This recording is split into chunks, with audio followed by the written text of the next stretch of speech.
formada pela Universidade de Uberaba, tá? 2002, sou da turma de 2002. A minha primeira especialização é em citopatologia, justamente a disciplina que nós vamos trabalhar hoje, tá? Pela PUC, 2006. Eu ainda hoje sou mestranda em ciências ambientais pela Univangélica e também ainda hoje eu sou pós-graduanda em saúde estética pelo IEPG de Goiânia, tá? E atuei de 2002 até 2010 no laboratório de análises clínicas, tá? No ambiente hospitalar. Desde 2009 eu estou aí na Faculdade Anhanguera com vocês, né?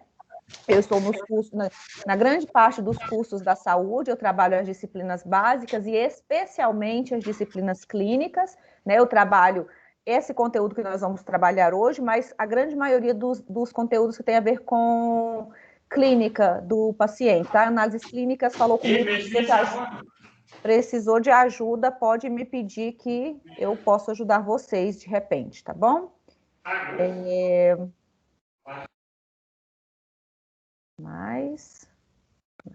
E na Faculdade Anhanguera também, eu estou na supervisão dos estágios em análises clínicas. Então, vocês não passaram por lá ainda, vão aí entre 9º e 10º período.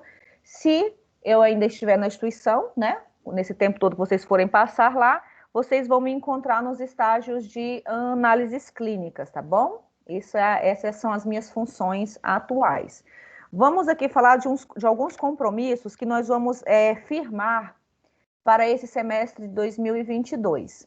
Primeiro, o que eu chamei a atenção do Caio quando eu já notei que estava sem nome, a frequência. A frequência passa a ser obrigatória mesmo nas aulas remotas, tá? Essa semana a gente está enviando, os professores que postou o link lá no AVA de vocês, que enviou para as coordenações de vocês, mas acredito que até a semana que vem a gente já tenha migrado para o AVA de vocês e as aulas vão acontecer lá no próprio AVA, o que torna-se obrigatório a entrada de vocês no AVA. E uma coisa muito importante que vocês precisam saber é que a gente baixa a lista de frequência diretamente do programa. Então, vai sair o nome que você está usando e, inclusive, consta a hora que vocês entraram, a hora que vocês saíram, quanto tempo vocês permaneceram em sala de aula, tá?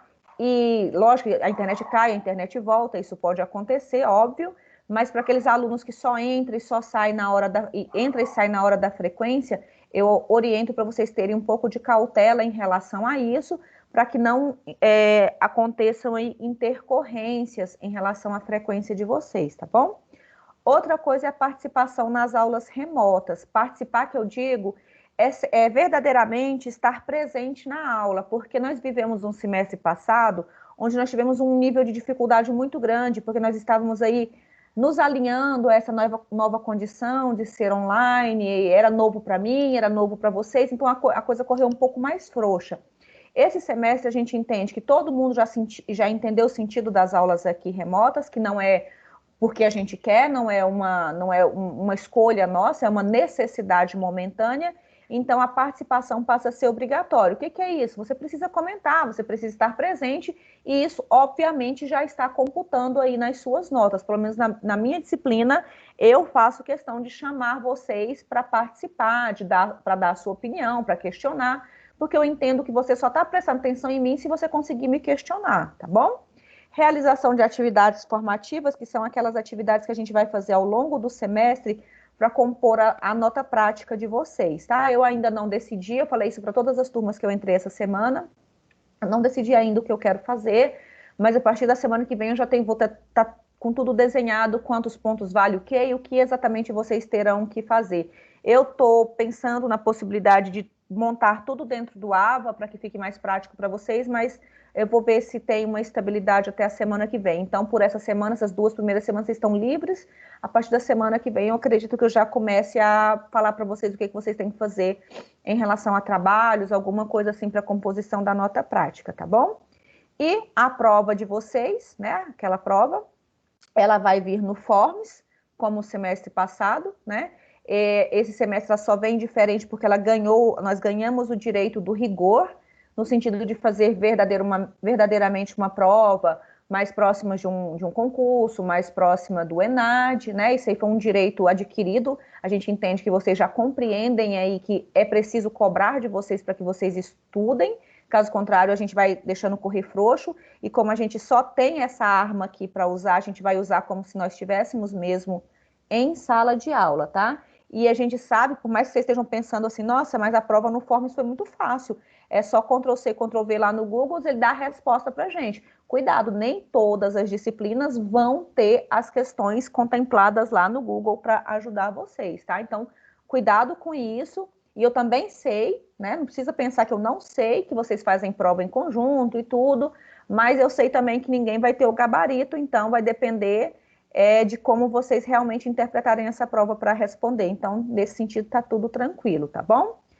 Dúvidas em relação a esses nossos compromissos semestrais? Falem comigo. Alguém? Não. Carlos, Caio, só tem os... Cadê as meninas? Quem foi a menina que falou comigo? Tranquilo. Tá tranquilo. Tá light, né? Quem? Vanessa. Eu, Yara. Vanessa, Yara, obrigada por responder. E o outro é o Carlos e tem mais um. Quem é o outro que tá falando comigo? Cairo. Cairo e... Depois eu decoro o nome de vocês, fico só chamando o tempo todo, tá? Eu sou bem assim. Meninos, o que vocês entendem, o que vocês acham que nós vamos trabalhar na disciplina de citopatologia oncótica? Dá uma noção do que nós vamos trabalhar aqui. Alguém? Tudo das células cancerígenas? Células cancerígenas, oncótica, né? Me parece uma coisa de câncer. Mas algum local é de célula, né? Patologias, né? Patologia, célula. Mas alguma região em especial ou generalizado? Alguma coisa assim? Parece generalizado, não? Parece, né? Parece, mas como nem tudo que parece né? Como algumas coisas enganam as pessoas, aqui nessa disciplina, nós vamos trabalhar basicamente o trato genital feminino, tá? Então, o câncer que eu vou trabalhar aqui com vocês é o que acomete a região genital feminina, especialmente o câncer de colo de útero. Professora, então a gente tem que ter citopatologia oncótica do trato genital feminino. Mas é porque geralmente ela vem assim, eu sei que o nome é feio, o xingamento é grande, mas ela vem assim mesmo, tá? E outra coisa, a gente vai trabalhar basicamente aquele exame de Papa Nicolau, o exame preventivo que a meninada aí tem que fazer, né, uma vez ao ano. Então, esse é o exame que nós vamos trabalhar aqui. Aí o questionamento que sempre fica é, professora, mas um semestre para a gente fazer um exame só? E vocês vão ver que nós vamos terminar o semestre e você vai falar assim, nossa, mas era muita coisa, né, professora? Eu acho que eu não vou dar conta de atuar nessa área. E olha que eu gostaria muito que alguém dissesse para mim no final do curso, que falasse, nossa, eu gostei e eu vou para cito. Dificilmente vocês falam um trem desse para mim. Vocês me desanimam pensando que eu não vou deixar nenhum seguidor nessa história da cito, tá? Só sou eu, a louca do mundo, que gosta disso aí. Aí eu fiz aqui um cronograma para vocês do conteúdo que nós vamos estudar no decorrer do semestre. Hoje a gente vai fazer uma introdução, e é uma introdução assim bem longa, tá? Semana que vem eu vou falar dos epitélios, da coleta, da fixação da amostra, da coloração. Depois eu vou falar da mucosa endometrial, padrões de esfregaço. Depois eu vou trabalhar o ciclo hormonal com vocês, que é extremamente importante, tipos de esfregaço. E, para finalizar o primeiro bimestre, nós vamos falar de alterações benignas. Quando nós voltarmos no segundo bimestre, eu vou tratar só a parte maligna. Eu vou começar com o HPV, depois eu vou fazer a nomenclatura com vocês.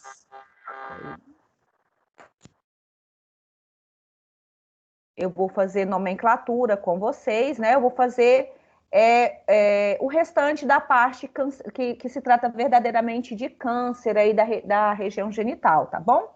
Se vocês quiserem anotar, eu deixei aqui já agendadinho para vocês que a nossa primeira VA, ela acontecerá, se não houver nenhuma intercorrência, nenhuma mudança, nada, ela ocorrerá no dia 9 de outubro, tá? E eu deixei também agendadinho aqui, se nada mudar, tudo correr bem, uma data para uma revisão. A gente vê o conteúdo, depois a gente revisa. Eu acho que no momento que a gente está vivendo, há necessidade desse ajudinha, nessa revisão, para que você consiga fazer a primeira VA. Não é que eu vou te dar as respostas, mas que eu possa iluminar o seu caminho aí nesse momento, né? Porque reza a lenda aí que quando a prova é online, parece que a gente não encontra as questões no Google e ninguém sabe responder, uma coisa bem estranha dessa forma, tá?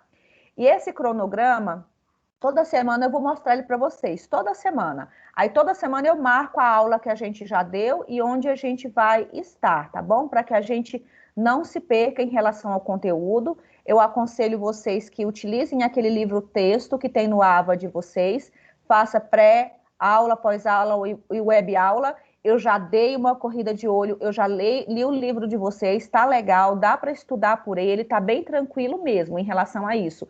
Dá para vocês utilizarem aquele material lá.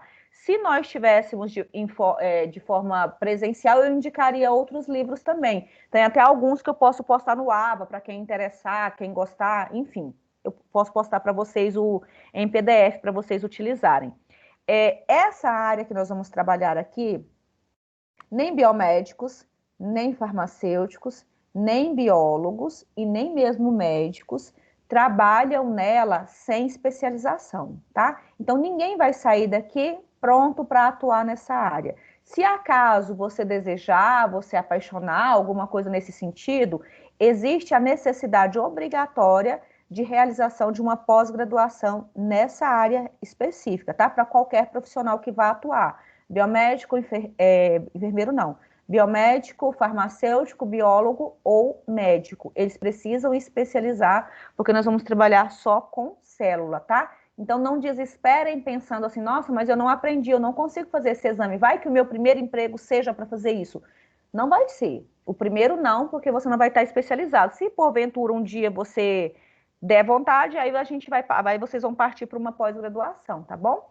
E quando eu for falar de montagem de laboratório, espaço para realizar esse tipo de exame, vocês vão ver que é um exame que tem o seu valor no mercado. Dependendo da região onde vocês forem atuar, ele tem o seu valor, tá? Não é uma coisa que não tem uma boa remuneração. O problema é só que ninguém quer fazer, obviamente falando, e na nossa região ela é dominada por profissionais médicos. Agora, se você vai para outras regiões mais carentes, que têm necessidade de profissionais, então é muito mais fácil para você atuar nessa área, tá bom? Vamos lá. Bom, eu já dei a ideia de que a Cito vai trabalhar aquele exame de Papa Nicolau, né? Que vai trabalhar aí o exame preventivo aí que as moças obrigatoriamente devem fazer. Por que do nome exame de Papa Nicolau? Por quê? Porque foi justamente Geórgios Papa Nicolau o precursor da história desse exame. E quando nós formos trabalhar afinco alguns detalhes sobre o exame, eu vou falar que, para quem gosta, é o que há de melhor. Quando o Papa Nicolau começou a fazer as observações dele, ele fez a seguinte exclamação: a primeira observação de células cancerígenas no esfregaço do colo do útero me deu uma das maiores emoções que já experimentei durante a minha carreira científica. Isso quando ele visualizou as primeiras células, quando ele conseguiu corar, porque o corante que a gente utiliza também ganha o nome de corante de Papa Nicolau. Ele foi o precursor, o estouro da citopatologia com o Papa Nicolau aconteceu em 1953, 1954. Então, é relativamente um procedimento novo. Porém, nós ainda temos grandes problemas em relação à realização do exame, interpretação do exame, né? E a gama da população que é alcançada por ele, porque se a gente for fazer uma pesquisa só com as moças que estão aqui em sala de aula, algumas nunca fizeram, algumas já fizeram uma vez e não fez mais, e uma ou outra é aquela que vai falar que faz regularmente o exame de prevenção. Então, é um problema muito grande essa questão de ter o exame e verdadeiramente saber que ele é um instrumento para triar a minha população em relação ao câncer, tá bom? Eu eu sou fã, né, número 1, não posso nem falar, que eu sou fã número 1 do exame, do procedimento, da análise e ainda faço aquela da campanha de que a paciente precisa fazer esse exame regularmente. Alguém sabe me dizer o tempo entre que a paciente quando ela deve começar a realizar esse exame? Quando eu falo assim, nossa, agora você está na hora de fazer esse exame. Alguém sabe me dizer? Yara? Cadê os 3 meninos? anos para cima? 2 anos? Quem tá dois anos de idade ou 2 anos A de partir do momento que ela tem 23 relação, anos. Calma, vamos devagar. Um falou a partir dos 23 anos e o outro falou? a partir do momento que ela tem relação sexual, Após a primeira menstruação, Após a primeira menstruação. Quem falou isso? Jéssica. Jéssica. Quem mais? Quem dá mais? Quem dá menos? Olha só, nós não temos uma idade fixa definida para a primeira data desse exame, mas nós temos uma condição para que ele aconteça. E quem falou para mim, após a primeira relação sexual, acertou. Então, as meninas começam a realizar esse exame exatamente após o primeiro contato sexual. É o momento certo. Professora, por que eu não posso fazer depois da primeira menstruação? Porque as meninas virgens que ainda não têm contato sexual, elas não estão predispostas ao câncer de colo de útero. Então, elas não são meu principal alvo. Elas podem ter infecções fúngicas, bacterianas, né? Não DSTs, não ISTs, mas não é o meu foco. Então, o meu foco é aquela paciente sexualmente ativa. Então, a partir do momento que ela iniciou a vida sexual dela, ela é a minha candidata, ela é a minha paciente, tá bom? Depois que ela iniciou a vida sexual e ela fez o exame pela primeira vez, de quanto em quanto tempo ela deve retornar para fazer esse exame de novo? 1 ano. Exatamente 1 ano. Temos ressalvas? Sim, nós temos ressalvas. Professora, não é a cada 1 ano? Olha, o Ministério da Saúde fala que a paciente que não é sexualmente ativa mais, depois de 2 resultados normais, ela pode ficar 2 anos sem realizar o exame, 3 anos sem realizar o exame. Eu, particularmente falando, não gosto desse posicionamento, mas compreendo, tá? Outra ressalva, se a paciente tem um exame alterado, com alteração, aí ela não vai seguir o critério de 1 ano. Aí ela vai fazer daqui 4 meses ou 6 meses, tá? E vai repetir esse exame periodicamente. Se for, por exemplo, uma lesão, a alteração dela, uma lesão pré-cancerígena, ainda benigna, nós vamos avaliar essa paciente num período de 2 anos e ela vai voltar ao hospital, voltar ao seu médico de escolha a cada 6 meses ou 4 meses, a critério do médico, tá? Isso se ela não tiver realizado nenhum procedimento de tratamento. Se tiver, vai ter que avaliar o caso dela. Então, a gente tem ressalvas para esse 1 ano. O que não é válido de jeito nenhum. E vocês, meninas, não precisam manifestar. Que eu sei que aqui a minha estatística é feia quando eu começo essa aula com as meninas aí. O que não é válido? Nunca ter feito, ser sexualmente ativa e nunca ter feito o exame, tá? Ou ter feito uma vez, achou que não tem nada e fica por isso mesmo daqui uns 3, 4 anos, quando eu trocar de namorado, eu faço de novo. O exame não tem a ver com o seu namorado, tem a ver com a exposição sua a uma série de condições, especialmente ao contágio pelo HPV. E quando nós formos trabalhar a ideia de HPV, eu vou falar para vocês, olha, meninas, o HPV é silencioso, não dá para ver quando foi que você pegou, não. Pode ser ontem, mas pode ter sido há 10 anos atrás, pode ter sido há 5 anos atrás. Então, o certo é fazer exame para que você saiba que naquele momento você não está com nada. Então, eu não faço o exame para ter alguma coisa, para fazer um diagnóstico, eu estou doente. Aí eu só vou fazer o preventivo se eu tiver um corrimento, se eu tiver uma coceira. Não, de jeito nenhum. Isso aí já está mostrando que eu tenho sintomas, sinais e sintomas. Eu não quero isso. Eu quero fazer para ficar livre, para não ter nada, tá bom? Outra coisa que eu tenho que lembrar vocês é que nessa aula aqui, nós vamos desvestir aquele tal de pudor, aquela tal de vergonha. tá? Por quê? Porque vocês, como farmacêuticos, estarão de frente com o paciente, a menos que você vá trabalhar na indústria. Aí, realmente, acho que você não vai ter contato com nenhum paciente. E ainda assim, vai existir a tia véia, a sua mãe, sua irmã, sua vizinha, sua prima, que vai vir com o exame para você interpretar para ela. Porque essa disciplina serve justamente para isso. Eu não vou trabalhar nessa área, mas eu tenho certeza que quem vai para o balcão de uma drogaria vai pegar N resultados de exame preventivo com uma paciente que vai falar, o que deu aí? É preciso você compreender o que está escrito ali, tá? Então, a gente vai desvestir do pudor e do julgamento, tá? Do pudor e do julgamento para a gente conseguir fazer essa aula sem preconceito, porque o preconceito não vai caber dentro dessa aula. Primeiro eu cuido, primeiro eu trato, depois, se sobrar tempo, você pode até pensar em julgar, mas eu acho que não vai sobrar tempo, tá bom? Eu, particularmente, penso isso. A invenção de Papa Nicolau, no sentido de diagnosticar, verdadeiramente revolucionou a história do câncer.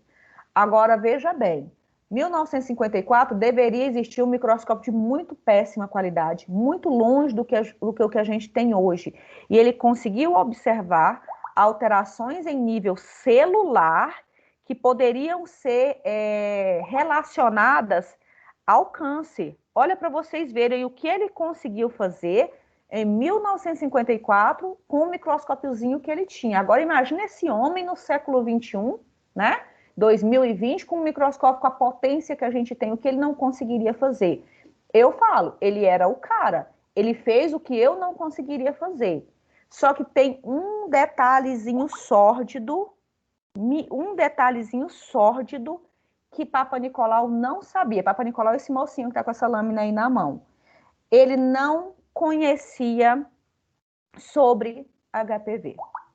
Tudo que Papa Nicolau falou, em nenhum momento ele sabia sobre o principal precursor do câncer que a gente tem hoje. Ele não tinha nada de estudo de biologia molecular que a gente tem hoje. Ele não tinha nada. Ele tinha um microscópio e a vontade de diagnosticar. E ele conseguiu muito, muito mesmo. Mas se fosse nos dias de hoje, ele teria descoberto mais coisas ainda, tá? Então, na época, lá em 1954, eu não tinha o HPV em mídia. Ele poderia existir, verruga existia, muita coisa existia, mas não existia a ideia de que correlacionar câncer de colo de útero com HPV. E eu não sei se vocês têm essa percepção, eu espero que tenha, né? Que hoje a gente informa para a nossa paciente com clareza, riqueza de detalhe, que o câncer de colo de útero não é porque a sua mãe teve, sua avó teve, que você vai ter. Câncer de colo, câncer de colo de útero não é herdável, não é hereditário, ele é pegável, ele é sexualmente transmissível. Eu acredito que vocês tenham essa percepção. Então, o que acontece? Antigamente, ninguém sabia disso. Nossa, fulana morreu de câncer de colo de útero. Nossa, coitada, a filha dela pode ser que tenha também. Pode até ser, mas não foi uma herança genética, tá? Câncer de colo de útero, hoje a gente sabe que o principal precursor, o principal agente causador são as alterações causadas por um vírus e é o HPV, que a gente vai falar especificamente do vírus em uma aula só para vírus, né? Até porque vírus tá na última moda. Se tem um trem que tá na moda agora, é vírus, tá? Outra coisa, o exame de Papa Nicolau, o que nós vamos trabalhar esse semestre, ele não é um exame definitivo, tá? Ele não é um exame para diagnóstico final. Ele é um exame considerado, caracterizado, definido como exame de triagem. O que é uma coisa que é triagem? Triagem é aquilo que vai me encaminhar para um exame conclusivo. Professor, então não vou fazer esse trem não, porque esse trem não é definitivo. Lógico que vai. Você vai, porque se der negativo, você está excluída, não precisa fazer agora, espera mais um ano para fazer de novo. Se der positivo, nós vamos encaminhar esse paciente para colposcopia, seguida de biópsia. E quem bate o martelo, quem fala se está normal ou se não está normal, é a biópsia. Não é a nossa cito. A nossa cito, apesar da grandiosidade que é conseguir fazer o exame bem feito, da dificuldade que a gente tem, ele não é definitivo. Quem bate o martelo para a gente é a biópsia, tá? Não é. É uma triagem o exame de Papa Nicolau, tá bom? Não sei se vocês tinham essa noção sobre o exame. E ainda assim, eu considero o exame de extrema valia, não tem um substituto dele, tá? Não tem, vamos fazer outro método. Nós não temos aqui no Brasil um substituto dele, tá?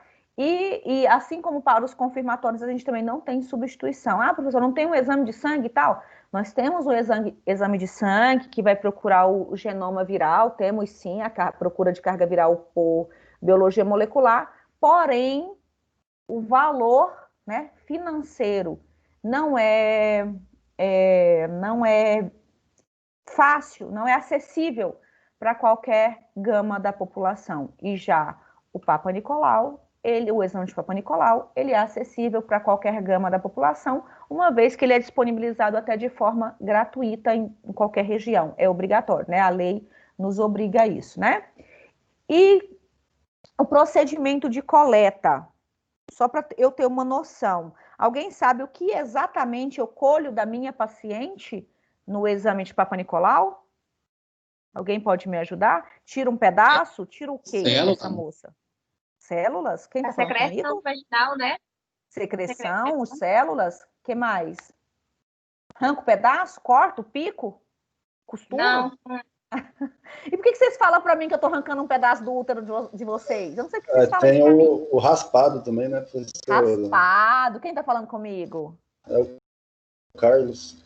É porque quando a minha tela está aberta, eu não vejo nem o quadradinho com as letrinhas do nome de vocês. Por isso que eu fico perguntando quem está falando comigo. Tá? É meio que um cego falando no escuro, que a gente não tá vendo. Eu não vejo, vocês me veem, mas eu não vejo nem eu, não vejo nada aqui, só a minha tela, tá? Não, olha só, tem uma queixa muito frequente, as meninas que já colheu vão saber me dizer, que quando elas deitam em posição ginecológica, que vai fazer o procedimento de coleta, elas têm a real sensação que foi tirado um pedaço delas. Professora, quando eu cheguei em casa até não é assim não, mãe. Não é não? Né? Não, já fiz. Vocês que falam isso pra mim, eu tô só contando a fofoca conforme eu recebo. Eu só tô contando. Eu já disse, foi assim, desse jeito aí. Olha, tá vendo? Eu tô falando que foi. Eu tô falando. Mas deixa eu contar. Não é fácil, professora. Não, deixa eu explicar agora. Vamos lá. Deixa eu explicar para ver se chega no ponto. Vocês, quando estão lá deitadas, o medo, gente, mas o medo e assim, o desconhecimento do que está acontecendo é tão grande que você começa a formular na sua cabeça o que será que eu estou fazendo atrás daquele lençolzinho com aquele trem dentro de você. Aí você pensa assim, ela acabou de arrancar um pedaço de mim agora, porque doeu, né? Quando, na verdade, em nenhum momento eu tiro um pedaço nenhum da paciente, nada, nenhuma picadinha sequer, nada. Qualquer local que eu coletar, que vai ser da vagina, do colo do útero, região fundo de saco, que eu vou mostrar para vocês agora, nenhuma delas é retirado com pinça, com bisturi ou qualquer outra coisa. Eu sempre vou retirar apenas as células que descamam naturalmente, tá? Eu tenho os meus utensílios para utilizar, mas nada que agrida a minha paciente. Professora, mas por que dói? Porque a dor é proporcional à sua preocupação com o que está acontecendo, com a tensão do momento. Vamos concordar que ficar deitada naquela circunstância ali, né, com alguém te vigiando por dentro, não é a coisa mais interessante do mundo. Então, a dor é proporcional à vontade que você está de levantar dali rapidamente. E aí você faz a gentileza de travar as pernas para mim, você fecha, né, para poder não deixar o aparelho entrar. Aí, meu amigo, não tem como não doer. Vai doer. Mas vai machucar? Não, não vai machucar. Mas tudo é proporcional à grandiosidade da coisa que você coloca aí. E aí as meninas que falaram aí que doeu, são aquelas que falam assim pra mim, eu não vou de novo, porque eu não aguento aquela dor, porque o trem vai me matar. E não é. Se você tentar relaxar, verdadeiramente você não vai sentir. E o procedimento de coleta em si demora 1 ou 2 minutos, mas na nossa percepção parece que demorou 10 minutos. Aquele tempo todo deitada lá de perna para cima. Mas Cada um enxerga a coisa da visão que quer. Essa é a vertente do coletador, tá? E vocês devem estar perguntando assim, professora, mas será que eu vou coletar esse trem depois de outra pessoa? Olha, acho muito difícil vocês realizarem o procedimento de coleta, tá? Eu acho bem difícil. Hoje a gente já tem aí um pessoal especializado, o próprio clínico já faz, o ginecologista, né, já faz o procedimento de coleta e já manda coletado para a gente. Regiões mais interioranas, a gente tem a equipe de enfermagem, inclusive eu estou com uma turma de enfermagem para ensinar, para treinar, que isso é muito importante, né? E acho muito difícil de vocês participarem, mas nada impede de que vocês possam orientar na melhoria do procedimento de coleta, se vocês de repente um dia, quem sabe, tenderem a esse lado aí da profissão de vocês, tá? Nada impede. E eu acho que o treinamento, a orientação é para qualquer profissional. Eu acho que é importante, se você pega um trem que não está funcionando direito e você consegue orientar, consegue nortear, isso aí é muito importante em qualquer profissão, tá bom? Vamos fazer uma revisão basiquinha aqui, ó, do aparelho genital feminino, só para a gente recordar o que me interessa aqui. Primeiro, eu tenho a região genital externa, onde eu tenho grandes e pequenos lábios, o clitóris, o uretra, a abertura vaginal e as glândulas de Bartholin. Essas glândulas de Bartholin que estão aqui não são visíveis em qualquer moça. Geralmente, elas podem inflamar quando forem o caso. Elas estão ali para ajudar na lubrificação da região genital, mas imperceptível ao toque na grande maioria das vezes, tá bom? Na região genital externa, me interessa falar para vocês que quando eu vou fazer o procedimento de coleta ou orientar uma equipe para aprender a coletar, eu preciso que a região genital externa seja averiguada, seja observada. Porque assim como eu tenho lesões na parte interna da vagina, eu também posso ter lesões na região externa. Exemplo, lesão herpética, né? Lesão de herpes. Ela pode estar em qualquer região, porque o herpes, quando ele vem, ele vai, ele vem, ele vai, ele não vai sair no mesmo lugar. Ele está em lugares, em mucosas diferentes, tá? Cada vez que ele aparece. Então, eu posso ter uma lesão herpética. Eu posso ter lesões verrucosas. O que são lesões verrucosas? Eu posso ter HPV, formação de HPV em várias regiões, inclusive na região perianal, também deve ser observada. Se houver lesão de sífilis, que é lesão única, né, cancro duro, pode ter também. Pode ter cancro mole, né? Dona Vanose, pode ter. Se tiver lesão na região externa, tá? Nossa, eu fui colocar o espéculo, né, o aparelho na minha paciente e eu visualizei uma lesão que me chamou a atenção. Tinha um aspecto verrucoso, endurecido, ressecado. Tem que coletar a amostra dessa região. Não é picando, só precisa raspar com suave ou mesmo com a espátula, que depois eu vou mostrar para vocês, já é o suficiente para fazer o procedimento de coleta, tá bom? Isso é muito importante, porque a paciente precisa de um diagnóstico, tá? Saindo da região genital externa, onde eu posso encontrar lesões que eu preciso aí informar que foram visualizadas, eu vou passar para o canal vaginal, tá bom? Da minha paciente, tá? O canal vaginal, ele é composto aí por uma mucosa interna, por uma camada muscular intermediária e a adventícia externa. Essas são as três camadas que compõem aí o canal vaginal. O tecido lembra, eu não ia falar igual o da bexiga, mas aí vocês não vão ter visto a bexiga, não vai lembrar, né? Lembra aí a mucosa da parte interna da boca, a sua bochecha. Lembra bastante, bastante mesmo, a mucosa interna da boca. É esse o aspecto do tecido do canal vaginal. O que eu tenho que saber mais? As pacientezinhas ainda não sexualmente ativas, que não tiveram contato sexual, tem uma camada muscular fininha aqui, né? Que é o ímen que vai se romper durante o primeiro contato sexual. Essas células que estão aqui, ó, no canal vaginal, que compõem esse tecido, elas possuem receptores para hormônios, tá? Então, elas respondem a estímulo hormonal. Quais são os principais hormônios ovarianos da minha paciente? Alguém lembra? Hormônios ovarianos da minha paciente. Alguém lembra? A estrógeno? Estrógenos e? Progesterona. Progesterona, exatamente isso.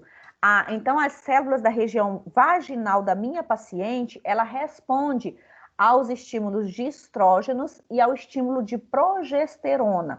Quando nós formos falar de hormônios, nós voltamos nesse assunto. Mas o que quer dizer? Quer dizer que durante a fase do ciclo menstrual, onde eu tenho o predomínio do hormônio X, eu vou ter um tipo de célula.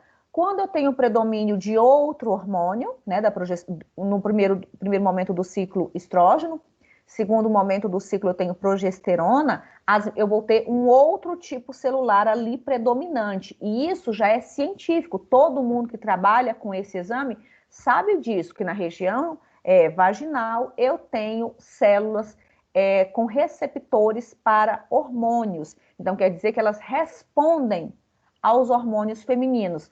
E se a gente não tem hormônio, menopausa precoce, criança, idosa pós-menopausa, que não tem mais a produção de hormônios, como é que faz? Ela entra no que eu chamo de atrofia. O que é atrofia, professora? A atrofia é quando eu não tenho mais hormônios para ofertar para a minha célula. Então, ela vai atrofiar, diminuir de tamanho, tá? Então, isso é muito importante, por isso que durante o exame eu preciso saber qual é a idade da minha paciente, qual que é a fase do ciclo menstrual que ela está, porque vai ter a ver com o tipo de célula que eu vou encontrar. Outra coisa importante, se ela faz uso de hormônios externos, isso também é importante, porque de acordo com a sobrecarga que ela está fazendo, é o tipo celular que eu vou encontrar aí na minha paciente, tá? Tamanho aí, diâmetro, né, da cavidade vaginal, varia de paciente, paciente ter uma estatura maior, paciente ter uma estatura menor, mas tem uma variação de entre 7 e 9 centímetros é o tamanho aí do canal vaginal da minha paciente, tá bom? Tudo bem, gente? Tudo tranquilo por enquanto? Tudo tranquilo? Sim. Sim? Então tá bom, revisão, né? Aparentemente isso parece uma revisão de anatomia, né? Depois eu tenho o útero. O útero é o que verdadeiramente me interessa, porque o HPV gosta de colo de útero, tá? Então, ele é a parte que mais interessa para mim nessa anatomia. O útero da minha paciente, ela é dividida em duas partes, tá? O colo, que é essa partinha aqui de baixo, deixa eu, peraí, voltar, pegar, deixa eu ver se eu tenho canetinhas. Hoje eu não tenho canetinhas, não estão aparecendo para mim. O colo do útero, essa região aqui embaixo, tá? Onde eu tenho um orifício, esse orifício aqui, ó, que a minha setinha tá mostrando, tá? Eu tenho esse orifício. Aqui, esse estrangulamento aqui, eu chamo de istmo, e a parte aqui de cima eu chamo de corpo do útero, tá? Colo, istmo, que é o estrangulamento, e o corpo do útero, ok? Esse canalzinho que está aqui, ó, de comunicação entre o canal vaginal e o útero, se chama canal endocervical. Então, tudo que tiver desse canal para dentro é endo, tá? Células endocervicais, região endocervical, tá bom? Tudo que tiver desse canalzinho para fora, região ectocervical, fora do útero, tá?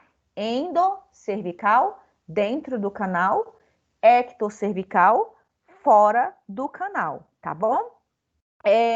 Quais os tecidos aí que compõem o útero?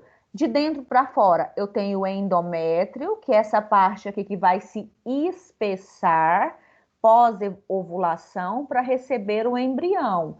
Esse espessamento, se não receber o embrião, se não houver implantação, se não houver gestação, ele vai descamar, sair aquilo pelo canal, sangue menstrual, tá bom? Depois eu tenho o miométrio, que é esse tecido de sustentação que fica logo depois do endométrico, e depois do lado de fora aqui eu tenho a túnica serosa. Se eu pegar um útero na mão e observar o tecido, lembra aquela pelezinha de fígado, né? Carne, fígado, só que rosadinho, não é vermelhão, ele é rosadinho, tá? Então eu tenho essas 3 camadas, lembrando que o endométrio só pode descamar no momento certo, tá? A endometriose, que se veio falei endométrio, vai lembrar de endometriose, né? Endometriose é a proliferação, é o crescimento do endométrio em regiões fora do útero, né? Ectópica, pode ser aqui nas trompas, pode ser na cavidade abdominal, nos ovários, que vai causar uma série de problemas para minha paciente. É o crescimento desse tecido, só que fora do útero, tá bom? Então, esse aqui é o meu útero, da minha paciente. Formato do útero. A gente cita em literatura que ele tem o formato piriforme, formato de pera, tá? Piriforme. Tamanho disso aí. Meninas, o útero nosso, ele é mais ou menos do tamanho da nossa mão fechada. Esse é mais ou menos, só para a gente ter uma noção, ele é mais ou menos o tamanho aí do órgão, tá? Se vocês quiserem seguir a literatura, são 7 centímetros de comprimento com 5 de largura e mais ou menos 2,5 centímetros de espessura. É mais ou menos isso que a literatura cita para gente. 7 de comprimento, 5 de largura e 2,5 de espessura. Isso é uma releitura geral para o tamanho do órgão. E existe a diferença no tamanho do útero para pessoas, moças que já gestaram e dá para aquelas pacientes que ainda não tiveram nenhuma gestação, tá? É diferente. Geralmente, a paciente que já teve alguma gestação, o útero dela é um pouquinho maior, um pouquinho mais dilatado, não muito mais, mas um pouquinho mais. E a paciente que ainda não gestou, ela tem o útero no tamanho tradicional, tá bom? Depois disso, eu tenho aqui as trompas, né?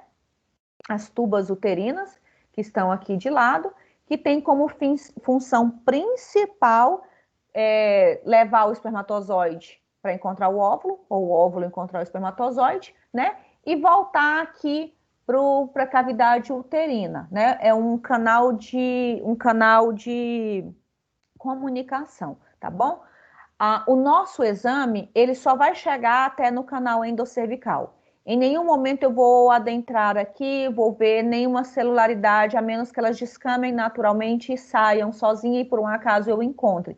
Mas eu não vou descamar nenhuma dessas regiões que eu estou citando agora, tá?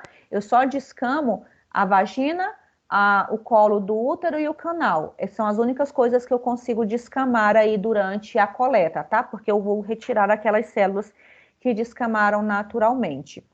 E a função dos ovários, meninos? Qual que é a principal aí função dos ovários para as meninas? Meninas, qual que é a função do ovário de vocês? Ovários, meninas. Meninas, me abandonaram? Alguém fala comigo? Vou chamar vocês pelo nome. Eu me senti sozinha agora. Produzir hormônio? Sei. Quem tá falando comigo? Vanessa. Vanessa, produzir hormônios. Qual hormônio, Vanessa? Você sabe?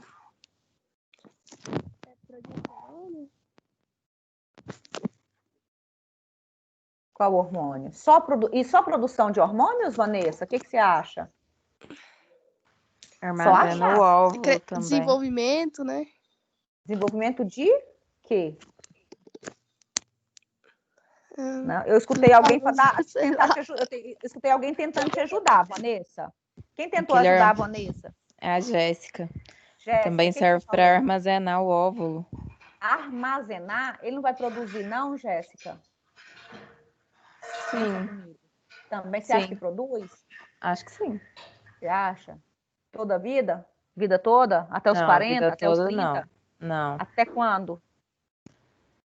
Eu acho que a produção vai diminuindo ao longo do tempo, Dos né? anos, ao longo do Isso, dos tempo? anos. Aí você vai falar para mim que a moça, depois dos 40, não produz mais? Cuidado Eu que eu acho tenho que 40, cuidado, senão produz. você vai me ofender. Eu Toma acho que cuidado que você vai me produz, ofender. mas produz menos, né? Em menor quantidade.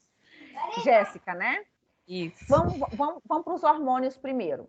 Hormônios, realmente, nós temos os hormônios que são ditos ovarianos. Estrógenos, desse jeito, estrógenos e progesterona. E quando eu falo estrógenos, é porque é um grupo de 3 hormônios, tá? Estriol, estrona e estradiol. Os 3 são estrógenos produzidos pelos ovários. Estriol, estrona, estradiol. Estrógenos, os 3. Então, meu ovário produz estrógenos.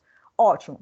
Só que esses hormônios não são produzidos durante todo o decorrer da minha vida, tá? Eu começo a produzir no início do meu ciclo menstrual, né? Próximo do meu primeiro ciclo menstrual, e vou produzir enquanto eu tiver ciclo menstrual, ciclo hormonal, né? Que vai diminuindo depois dos 40 e poucos, 50, 50 e poucos, a minha paciente vai começando a entrar em falência ovariana. Então, ela tende a diminuir a produção, né, a síntese desses hormônios. E aí ela vai chegar naquele momento que a gente chama de menopausa. E eu falo que o mal da humanidade é hormônio, mas o bem da humanidade também é hormônio, tá? Quando nós pararmos de produzir hormônios femininos, eu vou entrar naquela fase ruim.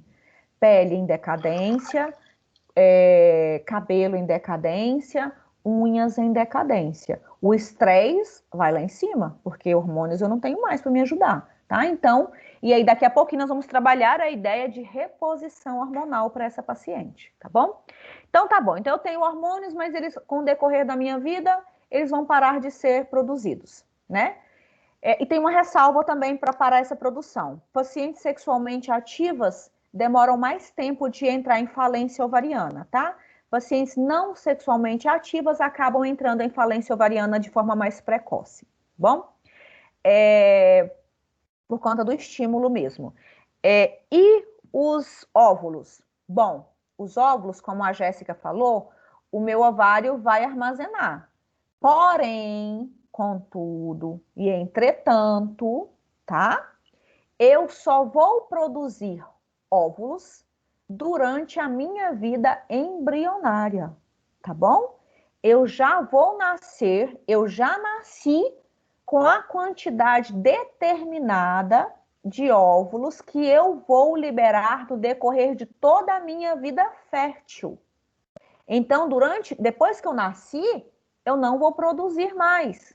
Eu começo a liberar óvulos na minha primeira menstruação. Eu vou amadurecer um folículo e daquele folículo eu vou liberar um óvulo. Então, durante todas as menstruações, eu liberei um óvulo. Algumas pacientes ovulam mais que um, tá? Liberam mais que um, mas o tradicional é um óvulo por cada ciclo menstrual. Aí você faz as contas de quanto você já gastou e quantos será que você ainda tem para gastar, tá? Então, na minha vida adulta ou na minha adolescência, eu não vou produzir óvulos. Eu já nasci com a quantidade que eu tenho. Tanto que existe alguns textos que falam aí de que os nossos óvulos vão envelhecendo com o nosso envelhecer. De certa forma, obviamente, é verdade. Não deixa de ser verdade, né? E aí, em contrapartida, enquanto eu só vou produzir óvulos na minha vida intrauterina, né, na minha vida de formação, os meninos, as células dos meninos, os espermatozoides, são produzidos em todo o decorrer da vida, tá? Tá com 100 anos, ainda tá produzindo espermatozoide. A gente não. A gente já nasce com a quantidade que você vai ter a vida toda. Os meninos produzem cerca de 200 milhões todos os dias, se eles não forem inférteis, tá? Por isso a necessidade de gastar esses espermatozoides. Então, para vocês verem aí. E existe também uma colocação que as síndromes de algumas crianças, isso não é definitivo, tá? É apenas um comentário solto que eu vou fazer. Algumas síndromes têm a ver com a idade materna, né? E isso é muito importante ressaltar, porque pode ser verdade. É possível que seja verdade, que algumas síndromes estejam relacionadas à idade materna. Sim, eu acho que pode ser verdade em alguns casos. Porém, você não pode fechar isso como sendo definitivo, tá? Por que não, professora? Porque existem mãezinhas jovens com filhos com síndromes. Então, eu não posso afirmar que é a idade do óvulo dela. Então, nós temos outras vertentes para pensar, mas que eu posso ligar algumas síndromes à idade materna, sim, nós podemos. Só para vocês terem uma noção histórica, síndrome de Down, vocês conhecem? Sim, né? Sim? Sim. Sim, lógico, todo mundo conhece. Síndrome de Down, há algum tempo, há bastante tempo, há uns 20, mais ou menos 20 anos atrás, 15, 16 anos atrás, a gente dava, eu não dava aula nessa época, pelo amor de Deus, gente, mas davam aula e falavam que a síndrome de Down, a principal causa era a idade avançada materna. Era interessante a teoria. A teoria era bastante interessante, bastante relevante. Só que o que a gente começou a observar?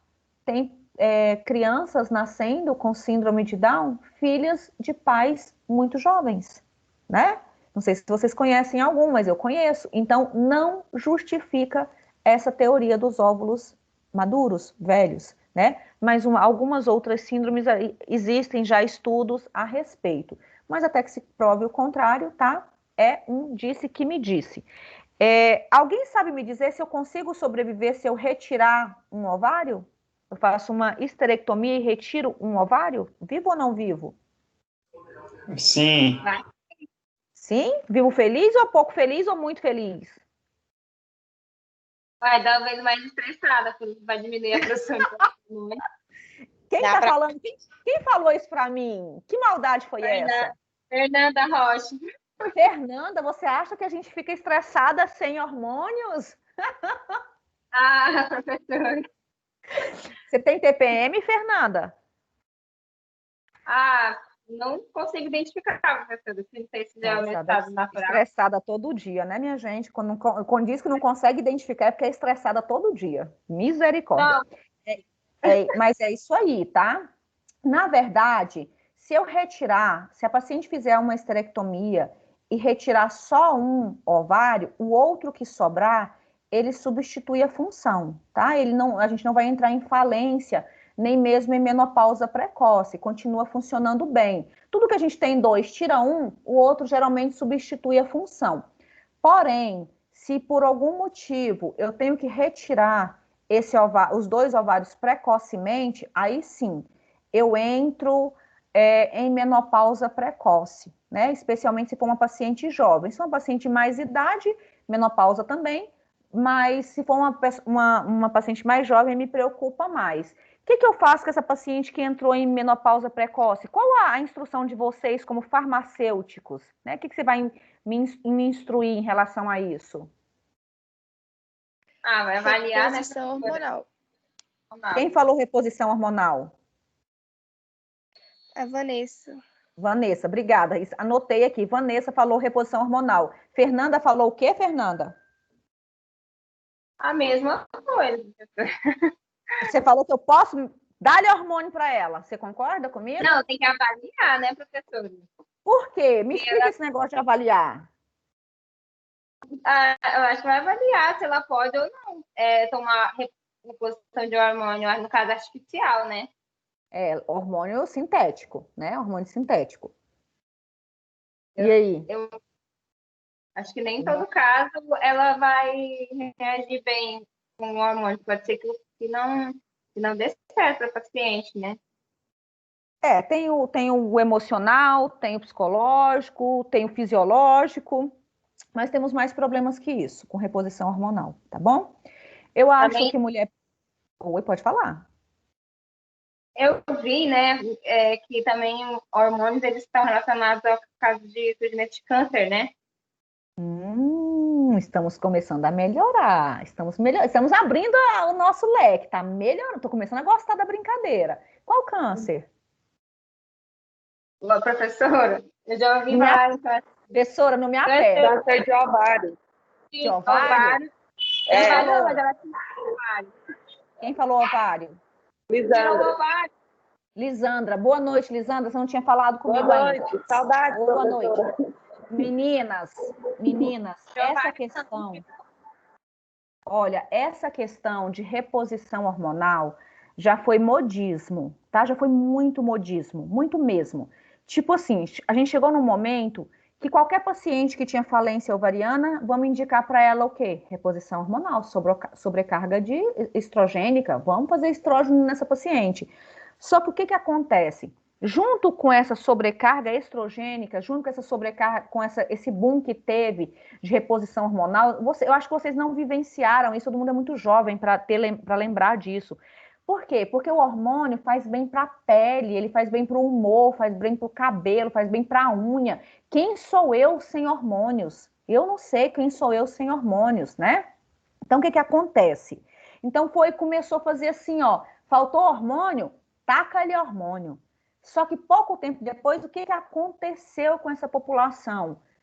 Câncer, né? Tumor ovariano e tumor de mama.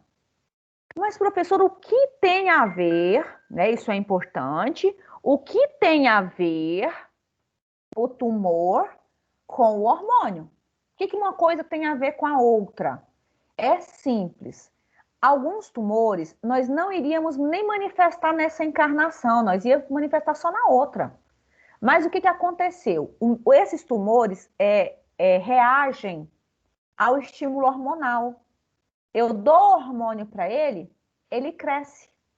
Ele cresce. Aí eu tinha parado de produzir hormônio, então ele não ia crescer mais nessa vida. Ia fazer só na outra vida. Aí eu falei, não, mas eu não tô bem, dá hormônio para mim. Aí eu tomo hormônio. O que eu vou fazer com o meu tumor? Vou falar para ele, acorda, cresce. E foi justamente isso que aconteceu.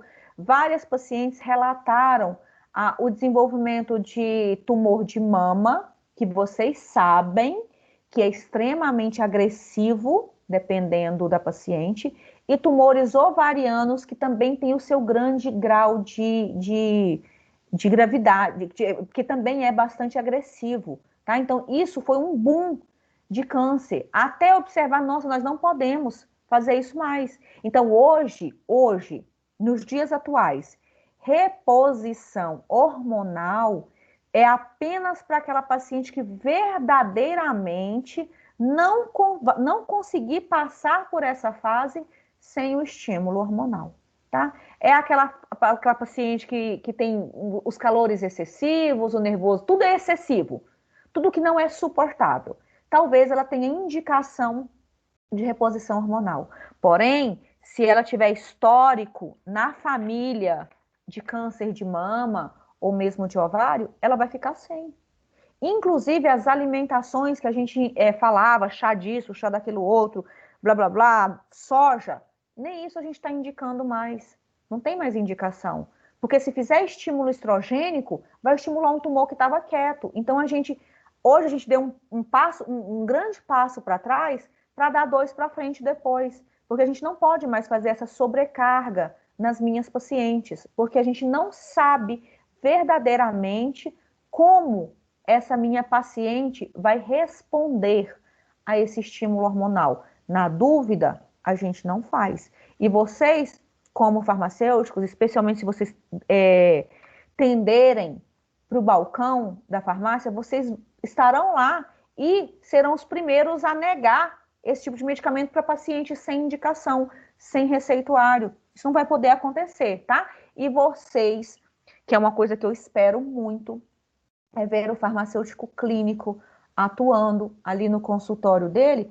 Eu espero que vocês tenham consciência, talvez esse não seja um tipo de medicação que vocês vão prescrever, mas que vocês tenham a consciência de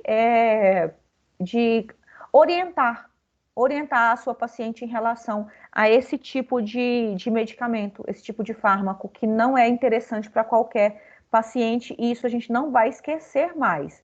A gente gosta de hormônio, mas eu prefiro os meus hormônios meus. tá? E não os hormônios sintéticos, tá? Externos. Que alguém perguntou alguma coisa? Professora, e os anticoncepcionais? Estava na minha cabeça, você leu como?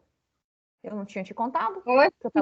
Estava assim, sabe, sempre vem na minha cabeça as perguntas que vocês querem fazer nessas aulas. O que você quer me falar do anticoncepcional? Porque não são a base de hormônios, estrógeno. Você quer que eu fale do injetável ou você quer que eu fale do oral, comprimido? Ou você quer ser incisiva e quer que eu fale da pílula do dia seguinte?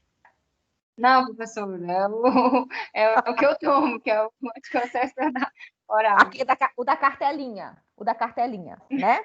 Olha só, Uhum. é necessário, né? Nós sabemos disso, é necessário. É um mal necessário?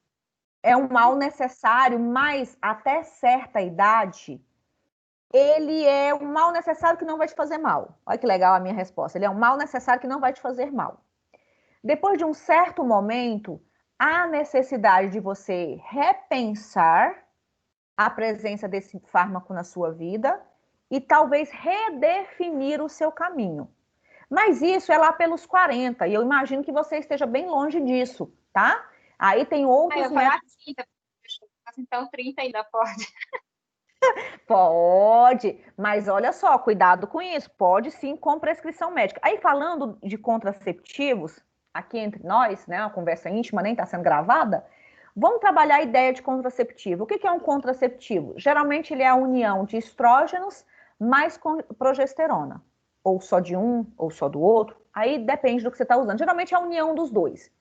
Antigamente, bem antigamente, tinha uma ideia muito retardada de que eu precisava fazer uma sobrecarga muito alta na minha paciente de hormônios para ela não engravidar. Foi uma loucura, né? Foi uma loucura porque era uma sobrecarga muito alta.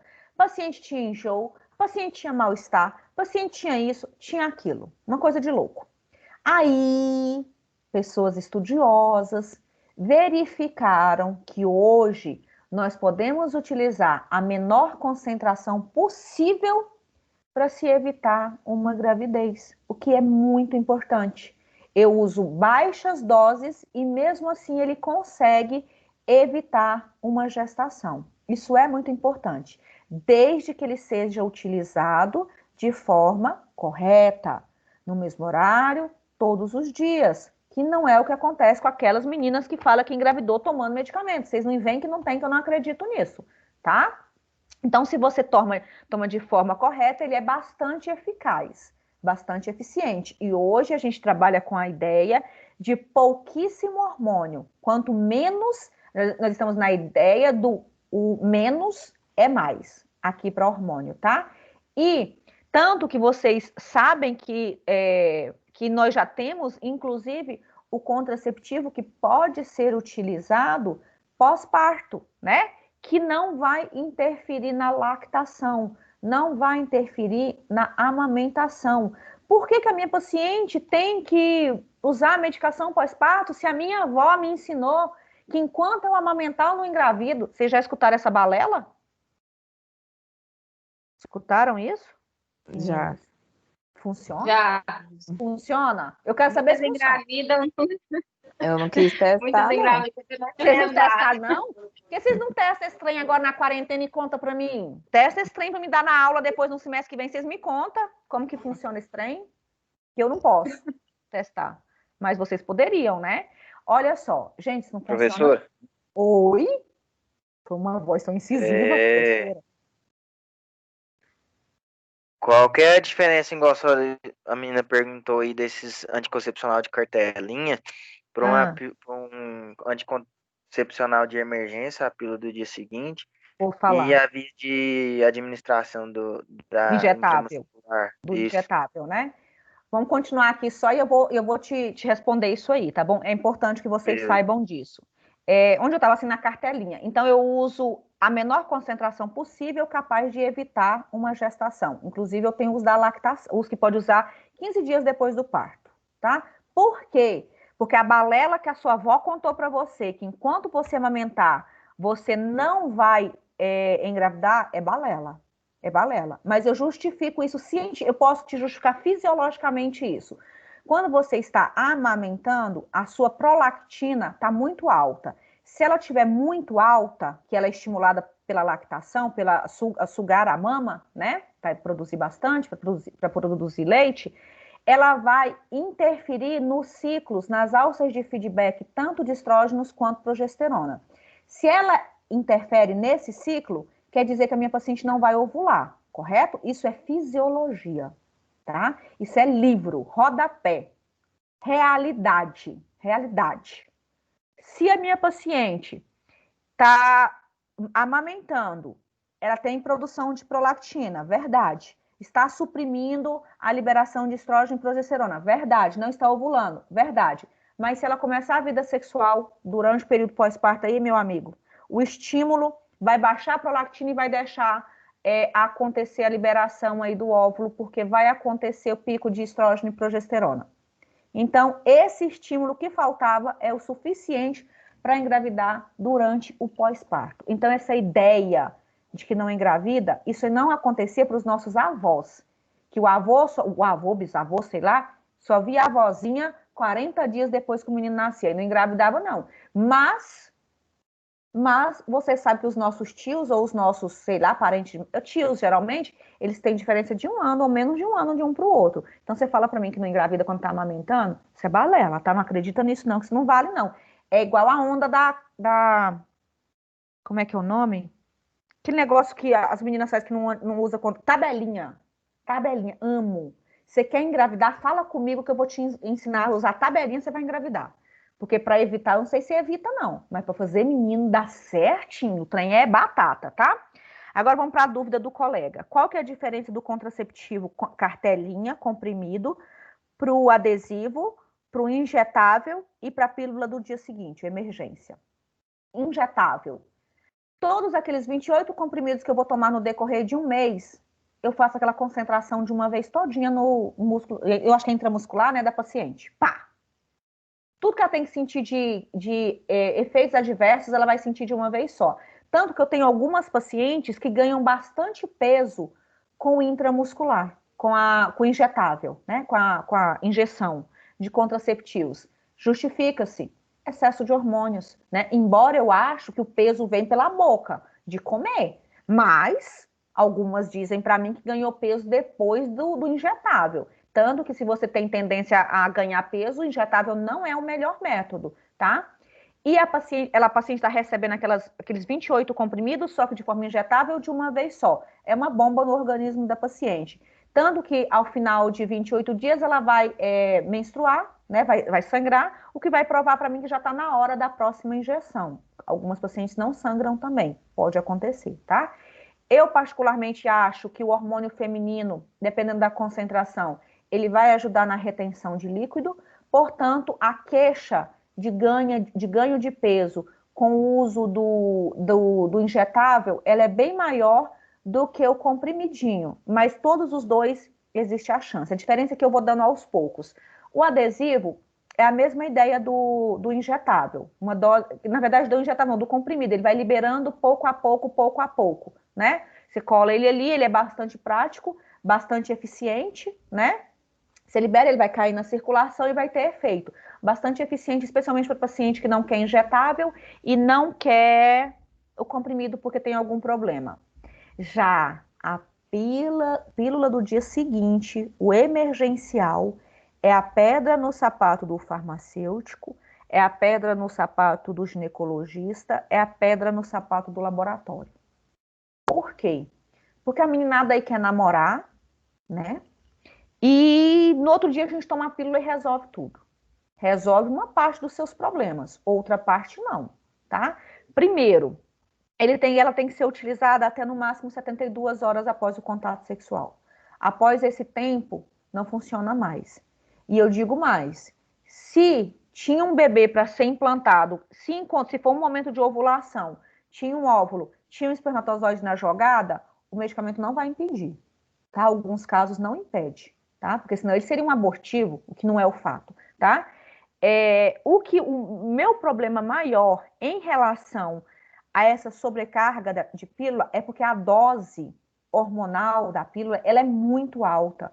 Ela é muito alta mesmo. E a queixa das meninas pós-utilização é que não menstruou no outro mês, não menstruou no outro, passou 3 meses sem menstruar, passou 4 meses sem menstruar. Por quê?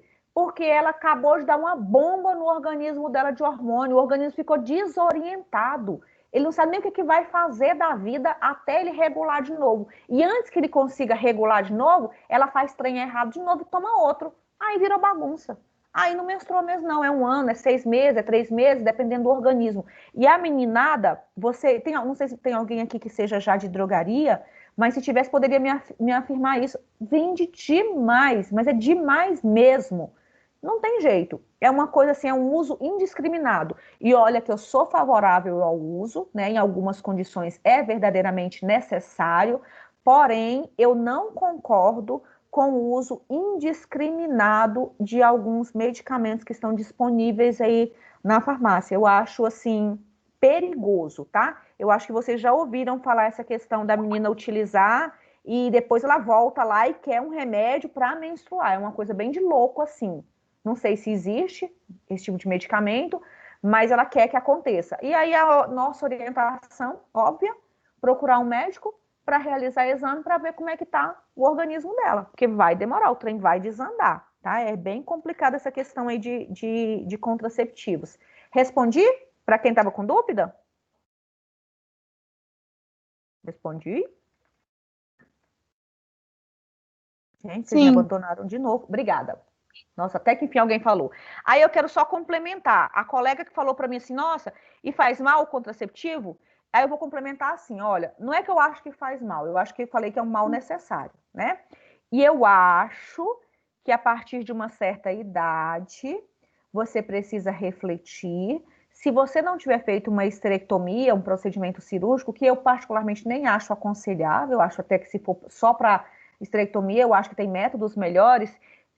Dependendo do momento, seria interessante trocar o uso do contraceptivo por um outro método que não seja hormonal. Eu acho bastante interessante. Especialmente, eu vou dar uma idade, espero que não ofenda ninguém, tá bom?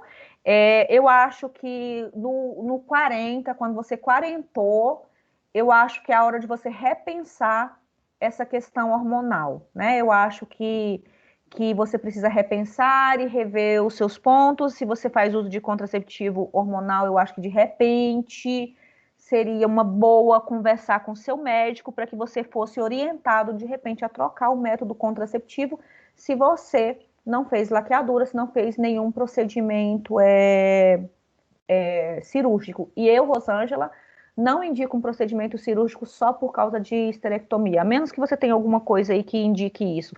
Caso contrário, eu acho desnecessário você fazer um procedimento cirúrgico só para evitar filho, tá? Eu acho mesmo meio estranho. Tudo bem, gente? Acho que eu sou agressiva em alguns pontos, viu? Pode falar. Porque o uso de anticoncepcional causa trombose? Não é em qualquer paciente, tá? Alguns contraceptivos, inclusive até os de cartelinha, pode fazer trombose, mas nas pacientes predispostas, tá? Se você já tem um histórico de trombose, mãe, pai, irmão, parente, você não é meu candidato, porque ele estimula mesmo a ocorrência de trombos, tá? Então, você tem muita varizes nas pernas e tal, que todo aquele histórico, você não é minha candidata. Por favor, tem que tentar outra coisa. Esse método não serve para você, tá bom? Isso é importantíssimo, não pode, tá bom? O que mais? Alguém mais? Alguém dá mais?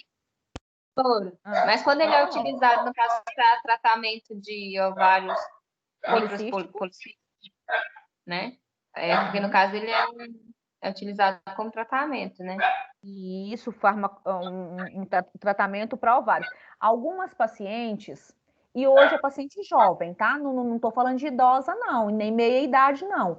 A meninada aí tá tudo fazendo ovário policístico, micropolicístico, tá?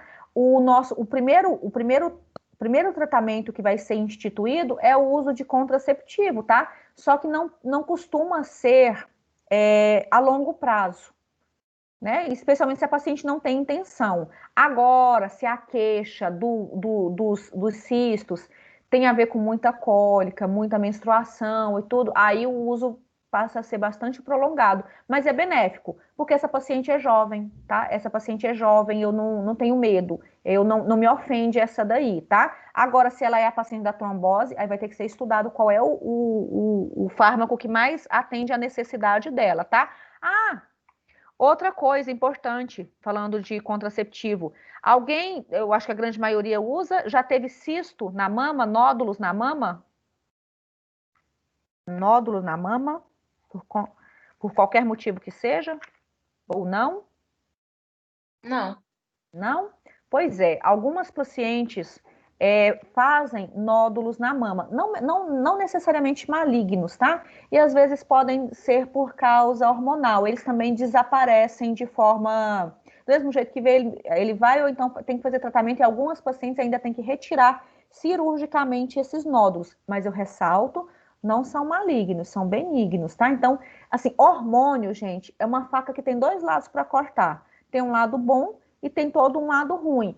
A paciente precisa ser avaliada sempre. Eu como profissional, não sou favorável à utilização sem prescrição de hormônio, de qualquer natureza. Não acho mesmo interessante, tá? Eu acho que precisa ser avaliado, precisa ser estudado e precisa ser prescrito por um profissional que conheça as particularidades do seu organismo. Eu acho isso fundamental, tá?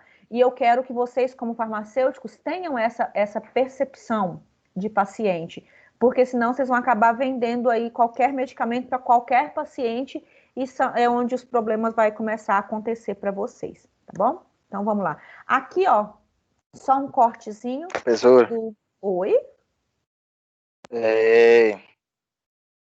E eu tenho as clientes, paciente, que vai na drogaria. Cliente, paciente. Exato. Só vai na drogaria e tá com a menstruação atrasada 3 meses, por exemplo, e vai tomando a injeção, aí aplica ou não aplica, ou manda pro médico? Uai, a injeção não precisa nem de prescrição, né? Ela é vendida, é livre, não é? Ela é assim, aí é que tá. É tarjada, só que se ela quiser, você não tem problema em aplicar, né? Mas seria, porque o que acontece? A injeção em algumas pacientes vai fazer com que ela não menstrue mesmo, tá? Tipo, se for um uso continuado, ela não vai menstruar mesmo, não. E sabe o que é pior do que isso? Quando ela parar a medicação, ela também não vai menstruar, não. Vai demorar demais para voltar ao ciclo normal. Porque... Aí ela fica pedindo um regulador menstrual pra gente, base de fitoterápico. Não, aí você não vai conseguir ajudar ela, não. Porque o fitoterápico não vai fazer nem cosquinha no problema dela. Vai não. Né? O ideal é que ela suspendesse a injeção até ela menstruar. Só que o até ela menstruar pode durar meses. E aí, nesse meio tempo, ela não sabe se ela está grávida, porque as mulheres, tudo custosa, né? Não sabe se está grávida. Nessa pandemia, então, o trem desandou, né? Não sabe se está grávida, não sabe se é efeito do remédio, não sabe o que é. Vira uma loucura essa questão da injeção aí, viu? Eu tenho medo. Mas tem uma coisa bem legal. Deixa eu só fechar esse raciocínio bem rapidinho. O hormônio não vai interferir, não necessariamente vai fazer mal para o bebê se ela engravidar. Então, pelo menos a parte boa é essa, né? Pode falar. Pode falar essa mulher primeiro. Essa moça estava comentando. Então, professora, então, no caso, se a mulher não está menstruando, então, ela não está produzindo, então, o sangue. Olha só, o sangue é descamação do endométrio. O endométrio só vai descamar se faltar. Depois que nós formos falar de ciclo hormonal, você vai entender que ele vai descamar pela falta de um hormônio. É fisiológico, isso é normal, é ciclo, todas as moças têm. Então, se ele não descamou, é porque não faltou um hormônio, então não tem um hormônio. Tem que ter um motivo fisiológico para isso acontecer. Mas quando a gente faz uso continuado de contraceptivo, não é para o endométrio descamar, se for continuado, não paro nunca. Estou começando em cartelinha, uma atrás da outra. Se você não parar nem um dia, o seu endométrio não pode descamar. Por que não, professora? Porque você não faz pico de nenhum hormônio, você está estável o tempo todo. Tanto que a meninada aí que faz uso continuado nem tem TPM, gente. Pois é, tudo mas não acumula, sonsa, não? todo dia tá feliz. Hã? Não acumula. Acumula o quê? Eu entendi. Não responde. Eu entendi. Eu entendi, eu não tô rindo de você. Eu entendi. Não acumula, não, porque não descama. Eu sei, o raciocínio que você teve assim, descamou e ficou preso no útero, né? E não soltou. Não, não descama, não. Ele fica lá quietinho, tá? Ele fica estável. Nem vai, nem volta. Professor, mas faz. Eu sei. Eu vou contar pra vocês a piadinha. Professor, faz mal demais ficar sem menstruar. Estranho, sem menstruar é ruim demais. Cada pessoa tem o seu organismo. Algumas pessoas necessitam menstruar, têm um alívio com isso, e outras pessoas não têm necessidade, não vai mudar nada na rotina delas. Então, cada um responde de um jeito. Para não ofender ninguém, eu vou me usar como exemplo, tá? Porque se eu usar alguém, fica parecendo ofensivo. Eu, Rosângela, quando eu tive o meu filho único, eu preferi, por escolha minha, usar um método contraceptivo continuado. O mesmo que eu usei durante a amamentação, eu continuei ele. Opção minha, eu quis, tá? Foi uma necessidade minha. Eu não parei. Professor, você não parou por quanto tempo? Só para a gente saber. 6 anos, tá? A idade do meu filho hoje, 6 anos. Eu não menstruei durante todo esse tempo por opção minha. E usei o mesmo contraceptivo todo o tempo, acompanhando com a minha médica, tudo direitinho. Porque se eu viesse a sangrar, a gente teria que trocar o medicamento. Eu não sangrei, beleza. Quando eu quarentei, sim, eu já sou do grupo de risco. Sim, eu tenho 40 anos. Quando eu quarentei, eu falei, olha, agora chega. Eu não quero mais sobrecarga hormonal em mim, porque eu sei que o mal que isso vai causar. Então, eu escolhi, quando eu fiz, um mês depois que eu fiz 40 anos, eu procurei a minha médica e falei, vamos tentar um outro método contraceptivo que não seja hormonal? Ela falou assim, agora é a hora. Eu optei por um outro método não hormonal, mas também não fiz nenhum procedimento cirúrgico. A pergunta que você vai me devolver, e o que você sentiu esses 6 anos? Você não passou mal? Não, vida que segue, felizinha todo dia, porque não tinha pico de hormônio nenhum, não tinha TPM de jeito nenhum, não tinha cólica, não tinha nada, eu era feliz, tá? Então, cada pessoa responde de um jeito. Você não é igual a ninguém. O que serviu para mim pode não servir, pode não atender às necessidades de vocês. E eu cito o meu exemplo para não ofender ninguém, tá bom? Explicado, meninas? Professora? Fala. Explicado. Se tem método aí não hormonal, fora preservativo. Sabia, vocês é curioso demais para me saber. Sextou, Então. sextou. Viu, professora? Vocês é custoso demais, santa misericórdia. Eu escolhi, por opção pessoal, né? Justamente por estar na área, eu escolhi o DIU não hormonal. Eu implantei o de prata, tá? E, antes que vocês perguntem, é o trem que mais dói em toda a face da Terra. Obrigada, de nada, tá? Enfim, se eu pudesse arrancar, eu já teria arrancado, mas agora já passou. A crise já passou, já tô bem agora. Tudo bem com os contraceptivos, meninas? Vocês é perguntadeira, viu? Vou falar. Vou contar para todo mundo que vocês ficam querendo me entrevistar a minha vida. Oi? Só me dizer, porque quando a mulher tem um início de um cisto dentro, aí o médico passa cloridrato e metformina? Metformina. O metformina é para diabético, não é? Exatamente. Porque às vezes é um cisto que ele responde a estímulo da glicose. Então, se eu diminuo a oferta de glicose, talvez ele diminui de tamanho, porque alguns cistos respondem ao estímulo. É para paciente diabético ou paciente normal? Normal. Normal? Deve ser esse o sentido, porque alguns cistos respondem, né, ao excesso de glicose. E Tenho medo. Algumas pacientes fazem algum tipo de relato sobre o uso desse medicamento? Diarreia. Muita, né? Uhum. Então é bom que emagrece esse trem, eu já quero. É. Eu tenho medo porque ele é um hipoglicemiante, né? Dá medo esse trem, viu? Exatamente. Se é um hipoglicemiante, essas mulheres dão essa pituca aí na rua, menino, morre. E facilita a gravidez ou não? Nada a ver, não, né? O cisto dificulta a gravidez. A ausência dele, a diminuição dele favorece a gestação, né? O cisto dificulta, mas não impede. Mas sem ele, eu tenho mais facilidade para engravidar, tá bom? Entendi. Uhum. Tudo bem? Eu não sabia desse hipoglicemiante aí, não, mas agora eu vou anotar, viu? Obrigada pela dica, eu vou anotar e vou citar na próxima aula, sem contar quem me contou, tá bom? Mais alguma pergunta? Que eu tô assim, hoje, trabalhando na base do sextou, fala que eu te escuto. Posso ajudar? Alguma outra pergunta que eu possa ajudar em relação aos hormônios? Acho que chega de hormônio. Chega por enquanto. Vocês não têm noção de quantas coisas vocês ainda vão me perguntar.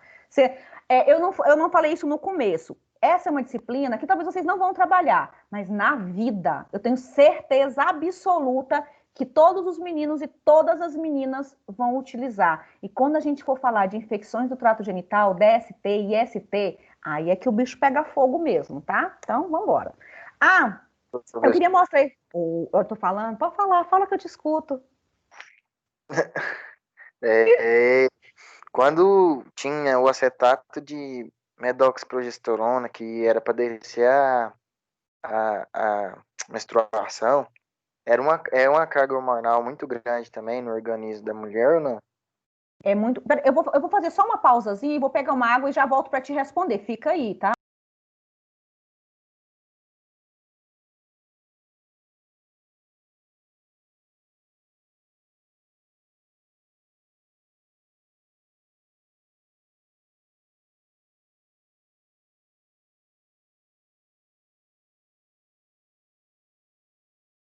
Ei, Carlão, você é fogo no rabo mesmo, hein, bicho? Você Eu tá tô doido? ouvindo. Você para com isso que eu tô ouvindo. Eu voltei bem na hora. Vocês é custoso, hein? Ficou feio agora. Deixa eu falar um negócio. Pode falar, não tem nada não. Deixa eu falar um negócio. Qualquer coisa baseada em progesterona. Progesterona, meninos, é o hormônio predominante na minha gestante. Tá? A minha gestante tem um montão de progesterona. Vai fazer inchaço nessa paciente, vai fazer edema, vai fazer estresse, vai fazer calor, vai fazer mau humor, tá? Eu, particularmente, não indicaria aí, eu acho até você falou que usava e não usa mais, né? Eu, particularmente, não indico medicamentos baseados em progesterona, porque progesterona é o hormônio da gravidez e não deixa a gestante muito bem, não deixa a paciente normal muito bem. Então, está sendo diminuído até, eu acho que sumir, só vai ficar mesmo para pacientes que verdadeiramente precisam dele. As demais não vai usar, Não, era tipo assim, quando ele não vem pra drogaria mais, não, ele tirou ele, mas quando ele tinha ele, aí as mulheres pediam, ó, eu quero um medicamento pra descer a menstruação. Aí tinha isso, aí tipo, serve como tipo uma carga hormonal. É uma baita tiro de canhão. E graças a Deus que foi tirado progesterona. Não pode fazer isso não, gente. Nós ficamos mal-humorada demais quando toma progesterona. Você é doido? Ninguém aguenta isso não. Quando eu for falar de ciclo hormonal, vocês vão entender o que eu tô falando, viu? Menino, ninguém aguenta, marido nenhum aguenta esse trem não, gente. Você está doido, beber esse trem. Vai matar os maridos aí com um tiro na testa, uma hora dessas. O que eu queria falar? Sim, eu queria fazer uma ressalva saindo dos hormônios e voltando para a anatomia aqui das meninas, eu queria fazer uma ressalva que quando eu vou fazer o procedimento de coleta, que eu coloco um espéculo, eu vou mostrar isso nas aulas, tá? Eu tenho esses equipamentos aqui em casa, eu vou mostrar para vocês. Quando eu coloco o espéculo aqui na vagina da minha paciente, para visualizar o colo do útero, que é a parte que eu consigo verdadeiramente ver, em algumas pacientes, eu consigo ver também a bexiga delas. Não sei se vocês já ouviram falar paciente com a bexiga baixa, bexiga caída, alguma coisa nesse sentido. Alguém já ouviu falar? Ver, eu acho que vocês não viram, porque vocês nunca coletaram, mas alguém já ouviu falar? A avó, a tia? Já ouviu falar? Vocês sabem como Minha é que mãe. funciona isso? Sua mãe? Não precisa dar nome, gente. A tia véia. A tia véia ficou para isso. Depois de 7 filhos. Exatamente isso. Exatamente isso. O que vai acontecer? Essa bexiguinha aqui, ó, que eu tô mostrando para vocês, eu não consigo riscar porque eu tô sem a caneta, não aparece canetinha para mim hoje. Essa bexiguinha que vocês estão vendo aqui, tá vendo aqui? Ela cai aqui no canal vaginal. E quando a paciente deita em posição ginecológica, vocês não sabem o que é pior, a bexiga sai todinha. Aí você tem que estar empurrando essa bexiga para dentro de volta, tá? Às vezes, o contato com a roupa íntima pode lesionar, né? Fazer ferida aí no tecido da bexiga dessa paciente. São aquelas pacientes que têm indicação da perine, né? Lembrando que perine não fecha o canal vaginal pelo lado de dentro, ele só fecha aqui a entradinha para não deixar. E ainda tem uma fitinha que passa aqui ó, no assoalho da bexiga para poder levantar ela de volta. Isso aí é em função dos sucessivos partos, especialmente parto com esforço, né? Aquele parto anormal, né? Parto anormal, aquele parto com sofrimento, sem ajuda, ele acaba levando a paciente a fazer isso aí, tá? É super comum em pacientes mais velhas que tiveram mais filhos, 7 gestações, 10 gestações, 14 gestações, né? Isso é porque o povo de antigamente não engravidava, imagina se engravidasse, como que não seria? Isso é passível de acontecer e a gente vê, viu, no procedimento de coleta. Como vocês não vão ser privilegiados, não passarão por essa história de ver essas coisas, nós que já vivemos essa época aí, eu vi demais, tá? E é uma cena bastante chocante, no sentido de triste, né? Triste mesmo para minha paciente. Aqui, meninos, meninas, o que me interessa de tudo isso que eu falei para o momento é você visualizar o colo do útero da minha paciente, aquela partezinha lá de baixo. Seria aquele lugar onde tem, se eu estou te falando que parece uma pera, na pera onde tem o cabinho com a folhinha. É exatamente isso, assim, ó, aqui, ó, a bundinha da pera e daqui sairia a folhinha. Esse canalzinho que eu tô com a seta bem em cima, esse canalzinho se chama canal endocervical. É onde eu vou fazer coleta lá dentro, tá? Mas sem retirar nenhum pedacinho da paciente, tá? Esse canalzinho aqui é onde exterioriza o sangue menstrual da paciente. E esse canalzinho minúsculo, vocês não vão acreditar, mas a cabecinha de vocês que nasceu de parto normal, anormal, saiu desse canalzinho aqui, tá? Como? Só Deus explica. Só Deus explica como é que a sua cabeça conseguiu passar aqui.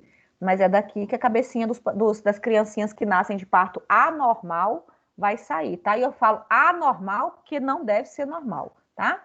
Aqui, ó, essa outra imagem, eu tenho um colo de útero. O corte do canal parece verdadeiramente um corte. Esse aqui é o desenho anatômico de uma paciente que já gestou, que já teve parto. E esse que é um furinho é de uma paciente que não teve nenhum parto, tá? Do lado de fora eu chamo de ectocervice, porque está fora. E do lado de dentro eu chamo de endocervice, do lado de dentro do canal, porque está do lado de dentro. Se você estiver se perguntando aí sozinho, sem que eu ouça, aquela pessoa que estava conversando fiado quando eu saí, que eu não sei o que estava falando quando eu voltei, o que é essa baba que está escorrendo aqui? É muco, tá? Não é secreção no sentido de infecção. As células aqui do canal endocervical, elas são mucíparas, elas são produtoras de muco. Então, esse muco é o normal da região endocervical, que vai dar umidade aí para a região genital, tá? Então, isso aqui é um muco cristalino. Durante aí a metade do ciclo menstrual, esse muco fica mais espesso no momento da ovulação, né? Até para evitar micro-organismo ou mesmo espermatozoide de adentrar, é uma barreira, mas esse muco aqui, ele é fisiológico, ele não é patológico, tá? Normalzinho. Secreção é outra coisa. Já jantaram, crianças? Todo mundo jantou? Tá tudo ok? Vocês jantaram? Ou ainda vão sair para jantar? Como que tá a janta aí, na casa de vocês? Isso é importante. Jantando agora. Você tá jantando agora? Adoro. Já adoro. jantei. Ah, já jantou? Vai Já passar jantou? mal. Deus me Não livre. tem graça esse negócio de jantar agora. Tá doido. Já ter jantado. Comendo agora. Que nojo. Se eu fosse você, eu deixava para comer outra hora. Na hora da aula não rola. Dá uma olhada aqui, meninada. Isso aqui são 3 colos de útero, tá? 3 colos, tá? Esse aqui que a minha setinha tá em cima, ele tá quase limpinho, embora eu tenha uma secreção esbranquiçada aqui dentro. Eu consigo visualizar porque aqui em cima eu tenho um espéculo, que é tipo um bico de pato que abre a parede da vagina da minha paciente, tá? Então aqui eu tenho o colo do útero. Esse colo do útero está envolto em secreção, não é muco, provavelmente é alguma coisa patológica, não necessariamente pego de alguém, não necessariamente DST. Falei para vocês, nós vamos desvestir o nosso preconceito de achar que tudo foi pegado de alguém, que a paciente tem que ter vergonha daquela situação. Não funciona desse jeito aqui nessa disciplina, tá bom? Depois eu vou dar um exemplo do que o farmacêutico me falou um outro dia aí. Essa minha outra paciente aqui, ó, essas criptas que vocês estão vendo aqui, são umas rugas que tem na parede vaginal mesmo, é normal, tá? Não é patológico. Essa minha outra pacientezinha, eu consigo ver o canal endocervical dela e tem uma camada bem espessa de secreção. Essa aqui, de forma clínica e não laboratorial e nem mesmo definitiva, eu posso falar para vocês que é um corrimento com aspecto grumoso, né, que ele é grosso, e tem uma característica que lembra leite talhado, e eu não estou falando leite condensado ainda, tá? Então lembra um leitinho talhado. Isso aqui é super comum na minha paciente com candidíase, que é fungo, que não é DST. Qualquer paciente está passível a desenvolver, tá? Nós vamos trabalhar infecções e nós vamos abordar isso aí, vocês vão desvestir o preconceito que vocês têm acerca de algumas infecções. Essa minha outra pacientezinha aqui, ela tá com um colo de útero onde eu não tô observando uma secreção verdadeira, né? Não tô vendo, mas em contrapartida, ela tá apresentando um sangramento. Esse sangramento aqui pode perfeitamente ser porque a paciente está começando a sangrar porque está entrando em ciclo menstrual. Pode ser porque está terminando o sangramento do ciclo menstrual, porém pode ser também porque ela tem uma lesão aqui no colo do útero dela que está sangrando, tá? Professora, então... Oi, fala que eu te escuto. E aquelas mulheres que têm corrimento esbranquiçado, mas não é assim diretão, é de vai, aí tem vez que sai um pouquinho, tem vez que sai mais. E que é isso? Isso aí, eu tenho certeza que foi uma prima que mandou você perguntar pra mim, porque sempre tem uma prima na história que Oi, manda não, você é porque diretas meninas. Só que é uma da prima farmácia, assim, ó, é uma prima entre aspas, tá? Deixa eu contar pra vocês. Quando nós fomos trabalhar, vocês são tão ansiosos, vocês querem passar o carro na frente dos boi. Quando nós fomos trabalhar as doenças, eu vou falar desses, mas eu vou adiantar. Existem alguns corrimentos que são classificados como fisiológicos, que sempre vai acontecer após o período menstrual. Geralmente acontece após o período menstrual. E é de fundo hormonal, tá? Por conta da microbiota local, por conta da oferta de hormônio local, eu tenho proliferação bacteriana. Só que não precisa tratamento, né? Só se a paciente estiver muito louca, no sentido de dizer assim, nossa, tá coçando demais, tá incomodando demais, tá com odor característico, aí precisa tratar. Caso contrário, se for esse que eu estou comentando, quando passar essa fase do ciclo menstrual, ela volta à normalidade. Só que em contrapartida, quando chegar na fase novamente, volta de novo. Então isso é super comum. E tem os outros corrimentos bacterianos que tem causa mesmo patológica que precisa tratar de fato e de direito. Mas esse que eu estou te citando é o que a paciente mais cita por conta de intermitente. Tem, para, tem, volta o tempo todo, tá? Então isso é super comum. Às vezes, somente uma higienização melhor já ajudaria bastante essa paciente. O que vocês nunca vão indicar, me lembrei agora, que vocês nunca vão indicar, nunca digam nunca e nunca. Banho de assento, pelo amor de Deus, Divino Espírito Santo. Você já ouviu falar de banho de assento? Banho de acento. Já, Já E sei o fluconazol? Não, fluconazol nós deixa fazer para Cândida, tá? Nós deixa. Mas o banho de assento vai contra as leis da farmácia. Jura para mim que você não vai indicar banho de assento para ninguém, pelo amor de Deus. Jura mesmo. Eu vou explicar por quê. Eu não sou tão contra, mas eu sou contra. Veja bem, banho de assento faz muito menininha aí, banho de assento que tá com corrimento, tá? Banho de assento com vinagre, banho de assento com o que mais, gente? Tem uns trem que vocês colocam dentro da água e mandam o povo sentar em cima, morrinha, sei lá. Folha de jeito nenhum. Nem me fala em folha, que nessa aula eu... Permanganato de potássio, né? Legal demais. Mata as moças, tudo. Mata os bichos, mata as moças, mata tudo. Folha não, tá? Nenhuma folha do quintal vocês não vão indicar nunca para nenhuma paciente. Folha de nada. Não, pelo menos não para banho de assento. Manda comer se quiser, beber. Mas para sentar não, por favor. Deixa eu explicar essa questão do banho de assento. Vou partir da ideia do vinagre, que é o mais comum e o mais barato, todo mundo tem em casa. Né? E aí vai lá no Google e o Google manda fazer banho de assento com esse trem. Se for candidíase, gente, candidíase coça. Candidíase abre fissura na pele porque a paciente coça, enfia a unha e coça. Quando ela sentar na aguinha de vinagre, o vinagre vai acabar com ela, vai queimar mais ainda.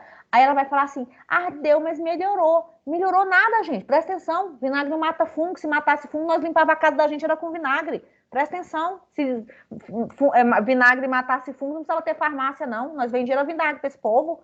Não funciona, gente. Pelo amor de Deus, o que funciona é medicamento, né? É nistatina, é fluconazol, é esses trem de drogaria que funciona. Professora. Eu sou agressiva, vocês viram? Vou falar. Professora, eu já vi cada coisa absurda, eu já vi gente falando que iogurte, limão... Peraí, para tudo. Iogurte é novo pra mim, é pra quê? Pra repor a microbiota?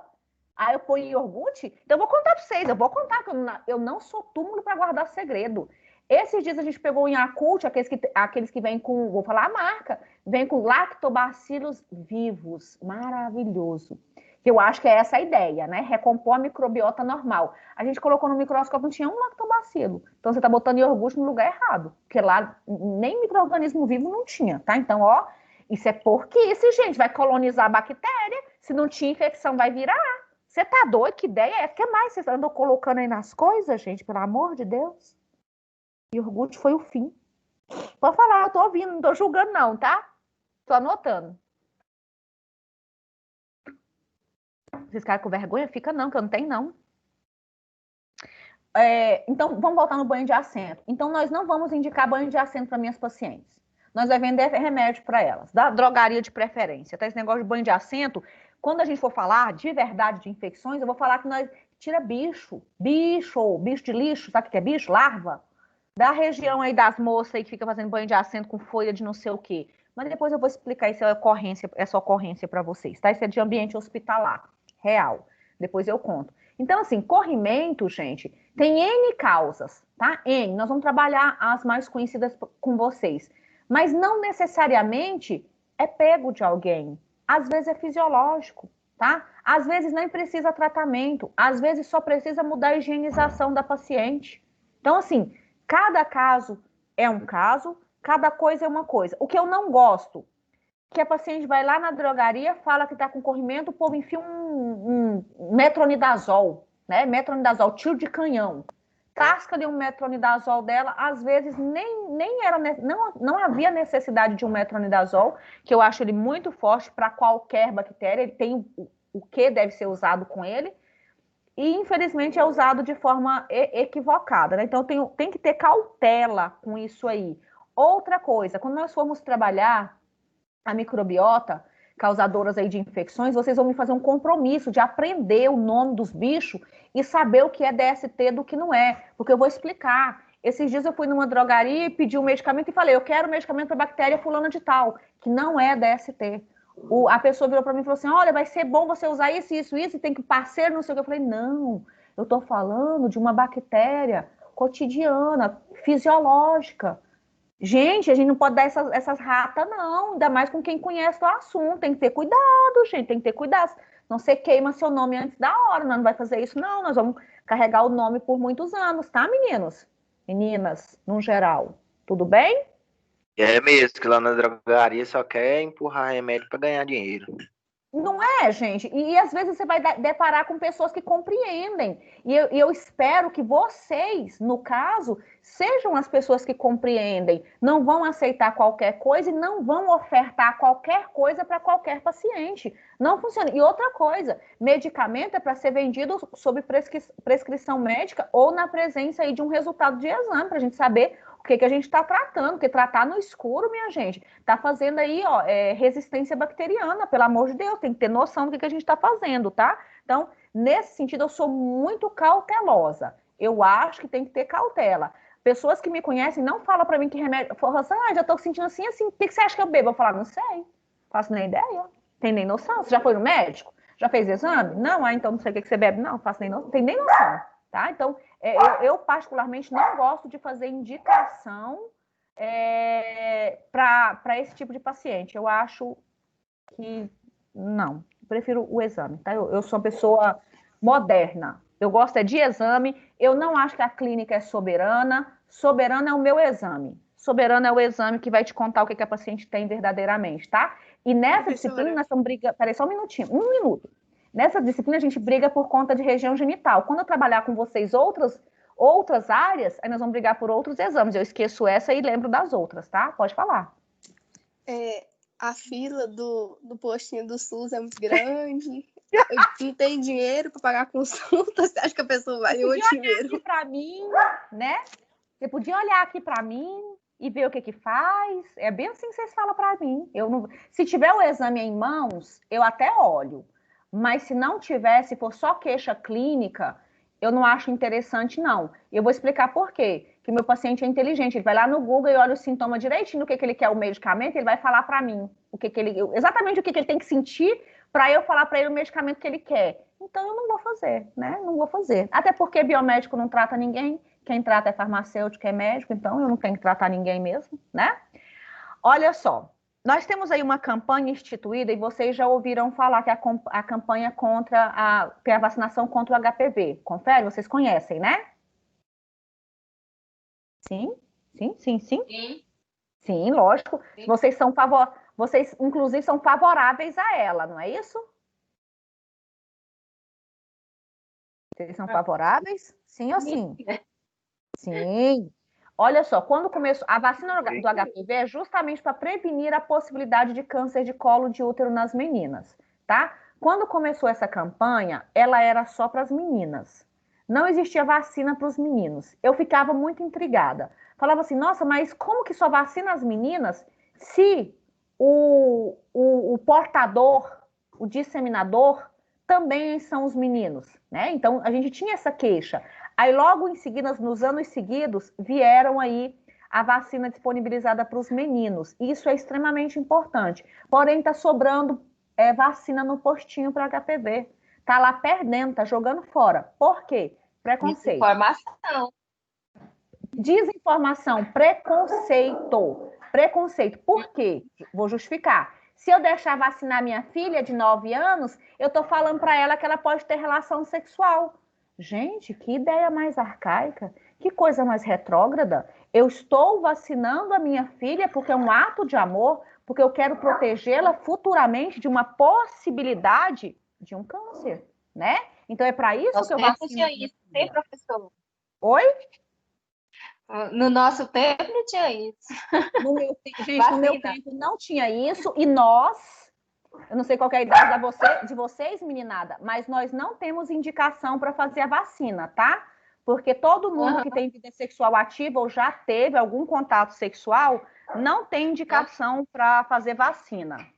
Não podemos mais. A gente só pode antes de iniciar a nossa vida sexual, tá bom? Depois não tem mais indicação. Que mais que eu ia falar? Ah, sim, tá sobrando vacina. Por quê? Justamente... Peraí, só um pouquinho. Só um minutinho.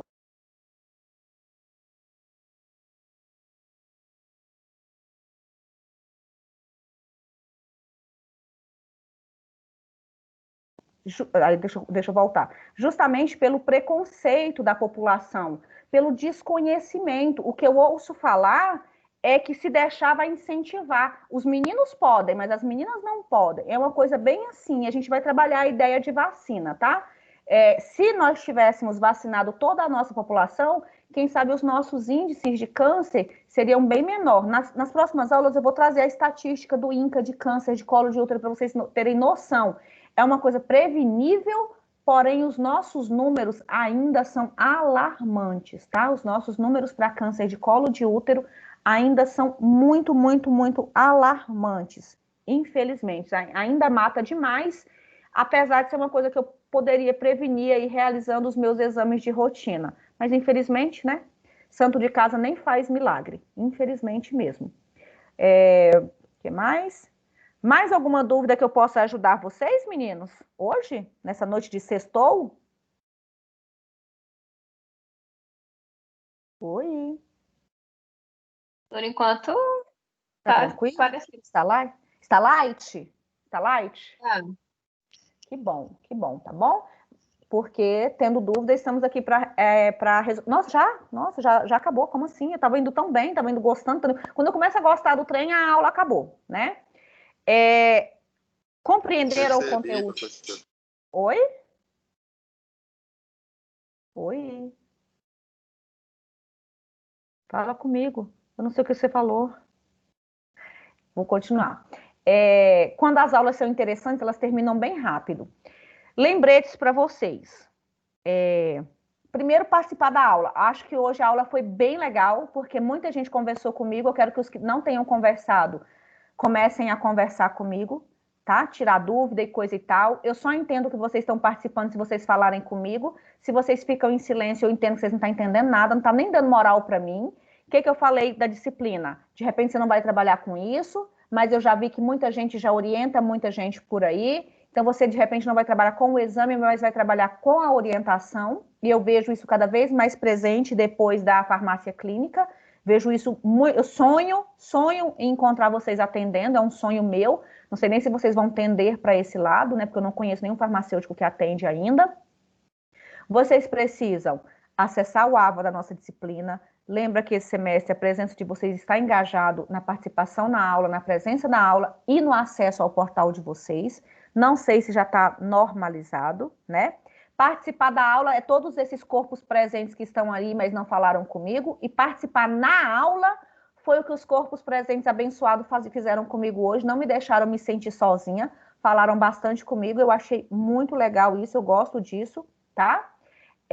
Obrigações, fazer pré-aula, web-aula e aula. Vocês já sabiam que vocês tinham essa obrigação de fazer já de outros semestres, né? Vocês precisam continuar com as obrigações de vocês aí junto ao AVA. Uma coisa que eu não comentei e vocês não perguntaram é que essa disciplina nossa, ela não tem o componente prático presencial, tá?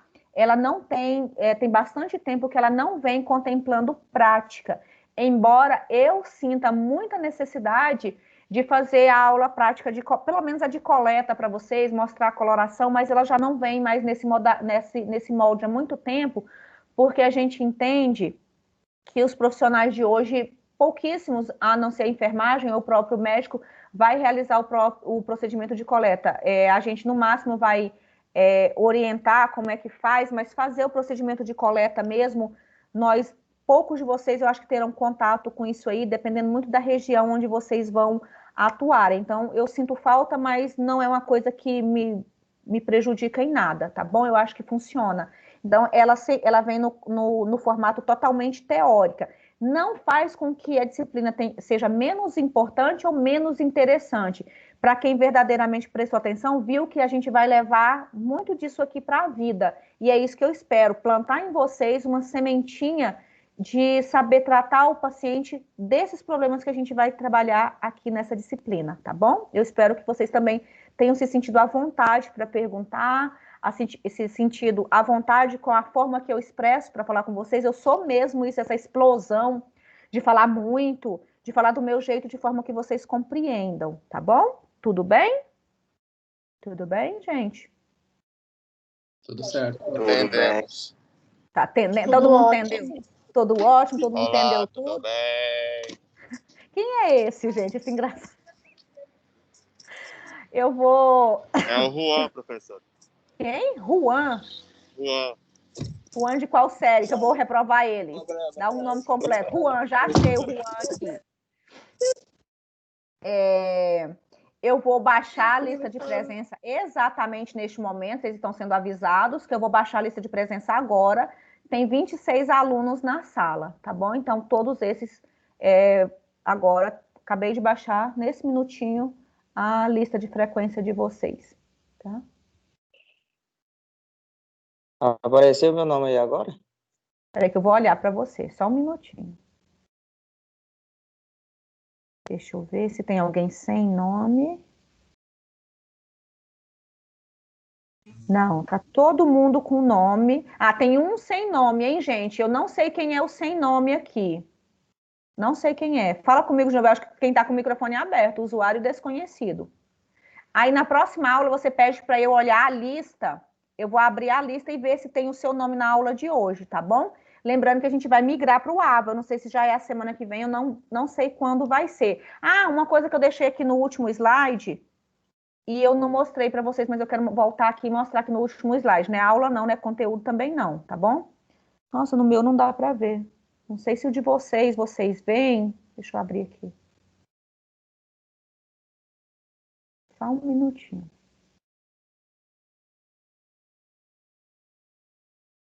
Aqui, ó. Nesse último slide, eu deixei aqui ó, o meu contato, tá? O contato da prof. Nos períodos anteriores, eu fiz grupo. Na verdade, no período anterior, que a gente não tinha aula presencial, eu fiz grupos no WhatsApp para passar informações para vocês, né? Porque era uma coisa que estava começando e tal. Esse semestre eu não vou fazer grupo, porque eu tenho muita disciplina e acaba que eu não vou conseguir responder vocês. Mas eu deixei para todos os alunos, todo mundo tem o meu contato, tá aí, se você precisar, tem uma dúvida, minha nota tá errado, sei lá, o meu portal não abre na sua disciplina, sei lá, alguma coisa que tenha a ver com a minha disciplina, que vocês precisarem de mim, o contato tá aí. Só que tem uma promessa dentro dessa parte branca aí, ó. Eu prometo só falar com ela em caso de muita urgência, tá? Não é pra vocês ficarem conversando. Bom dia, boa tarde, como é que você tá? Não, eu sei que vocês vão me amar, mas não precisa desse tipo de coisa, porque às vezes eu não vou responder e você vai pensar que eu sou mal educada, tá? É porque às vezes não dá tempo mesmo de responder. Então, se vocês precisarem de mim, representantes, eu não sei se vocês estão nessa aula, se tiverem, anota meu contato, tá no slide, e vocês guardem. Se precisar falar comigo, pode me chamar, tá bom? Depois eu passo o e-mail para vocês. Eu estou à disposição. Eu só não prometo responder com agilidade, porque verdadeiramente para mim é um pouco corrido, mas vai dar tudo certo, tá? Precisando, eu estou disponível, tá bom? Não meia-noite, por favor. Meia-noite a gente dorme, tá? Mais alguma coisa que eu possa ajudar vocês, gente?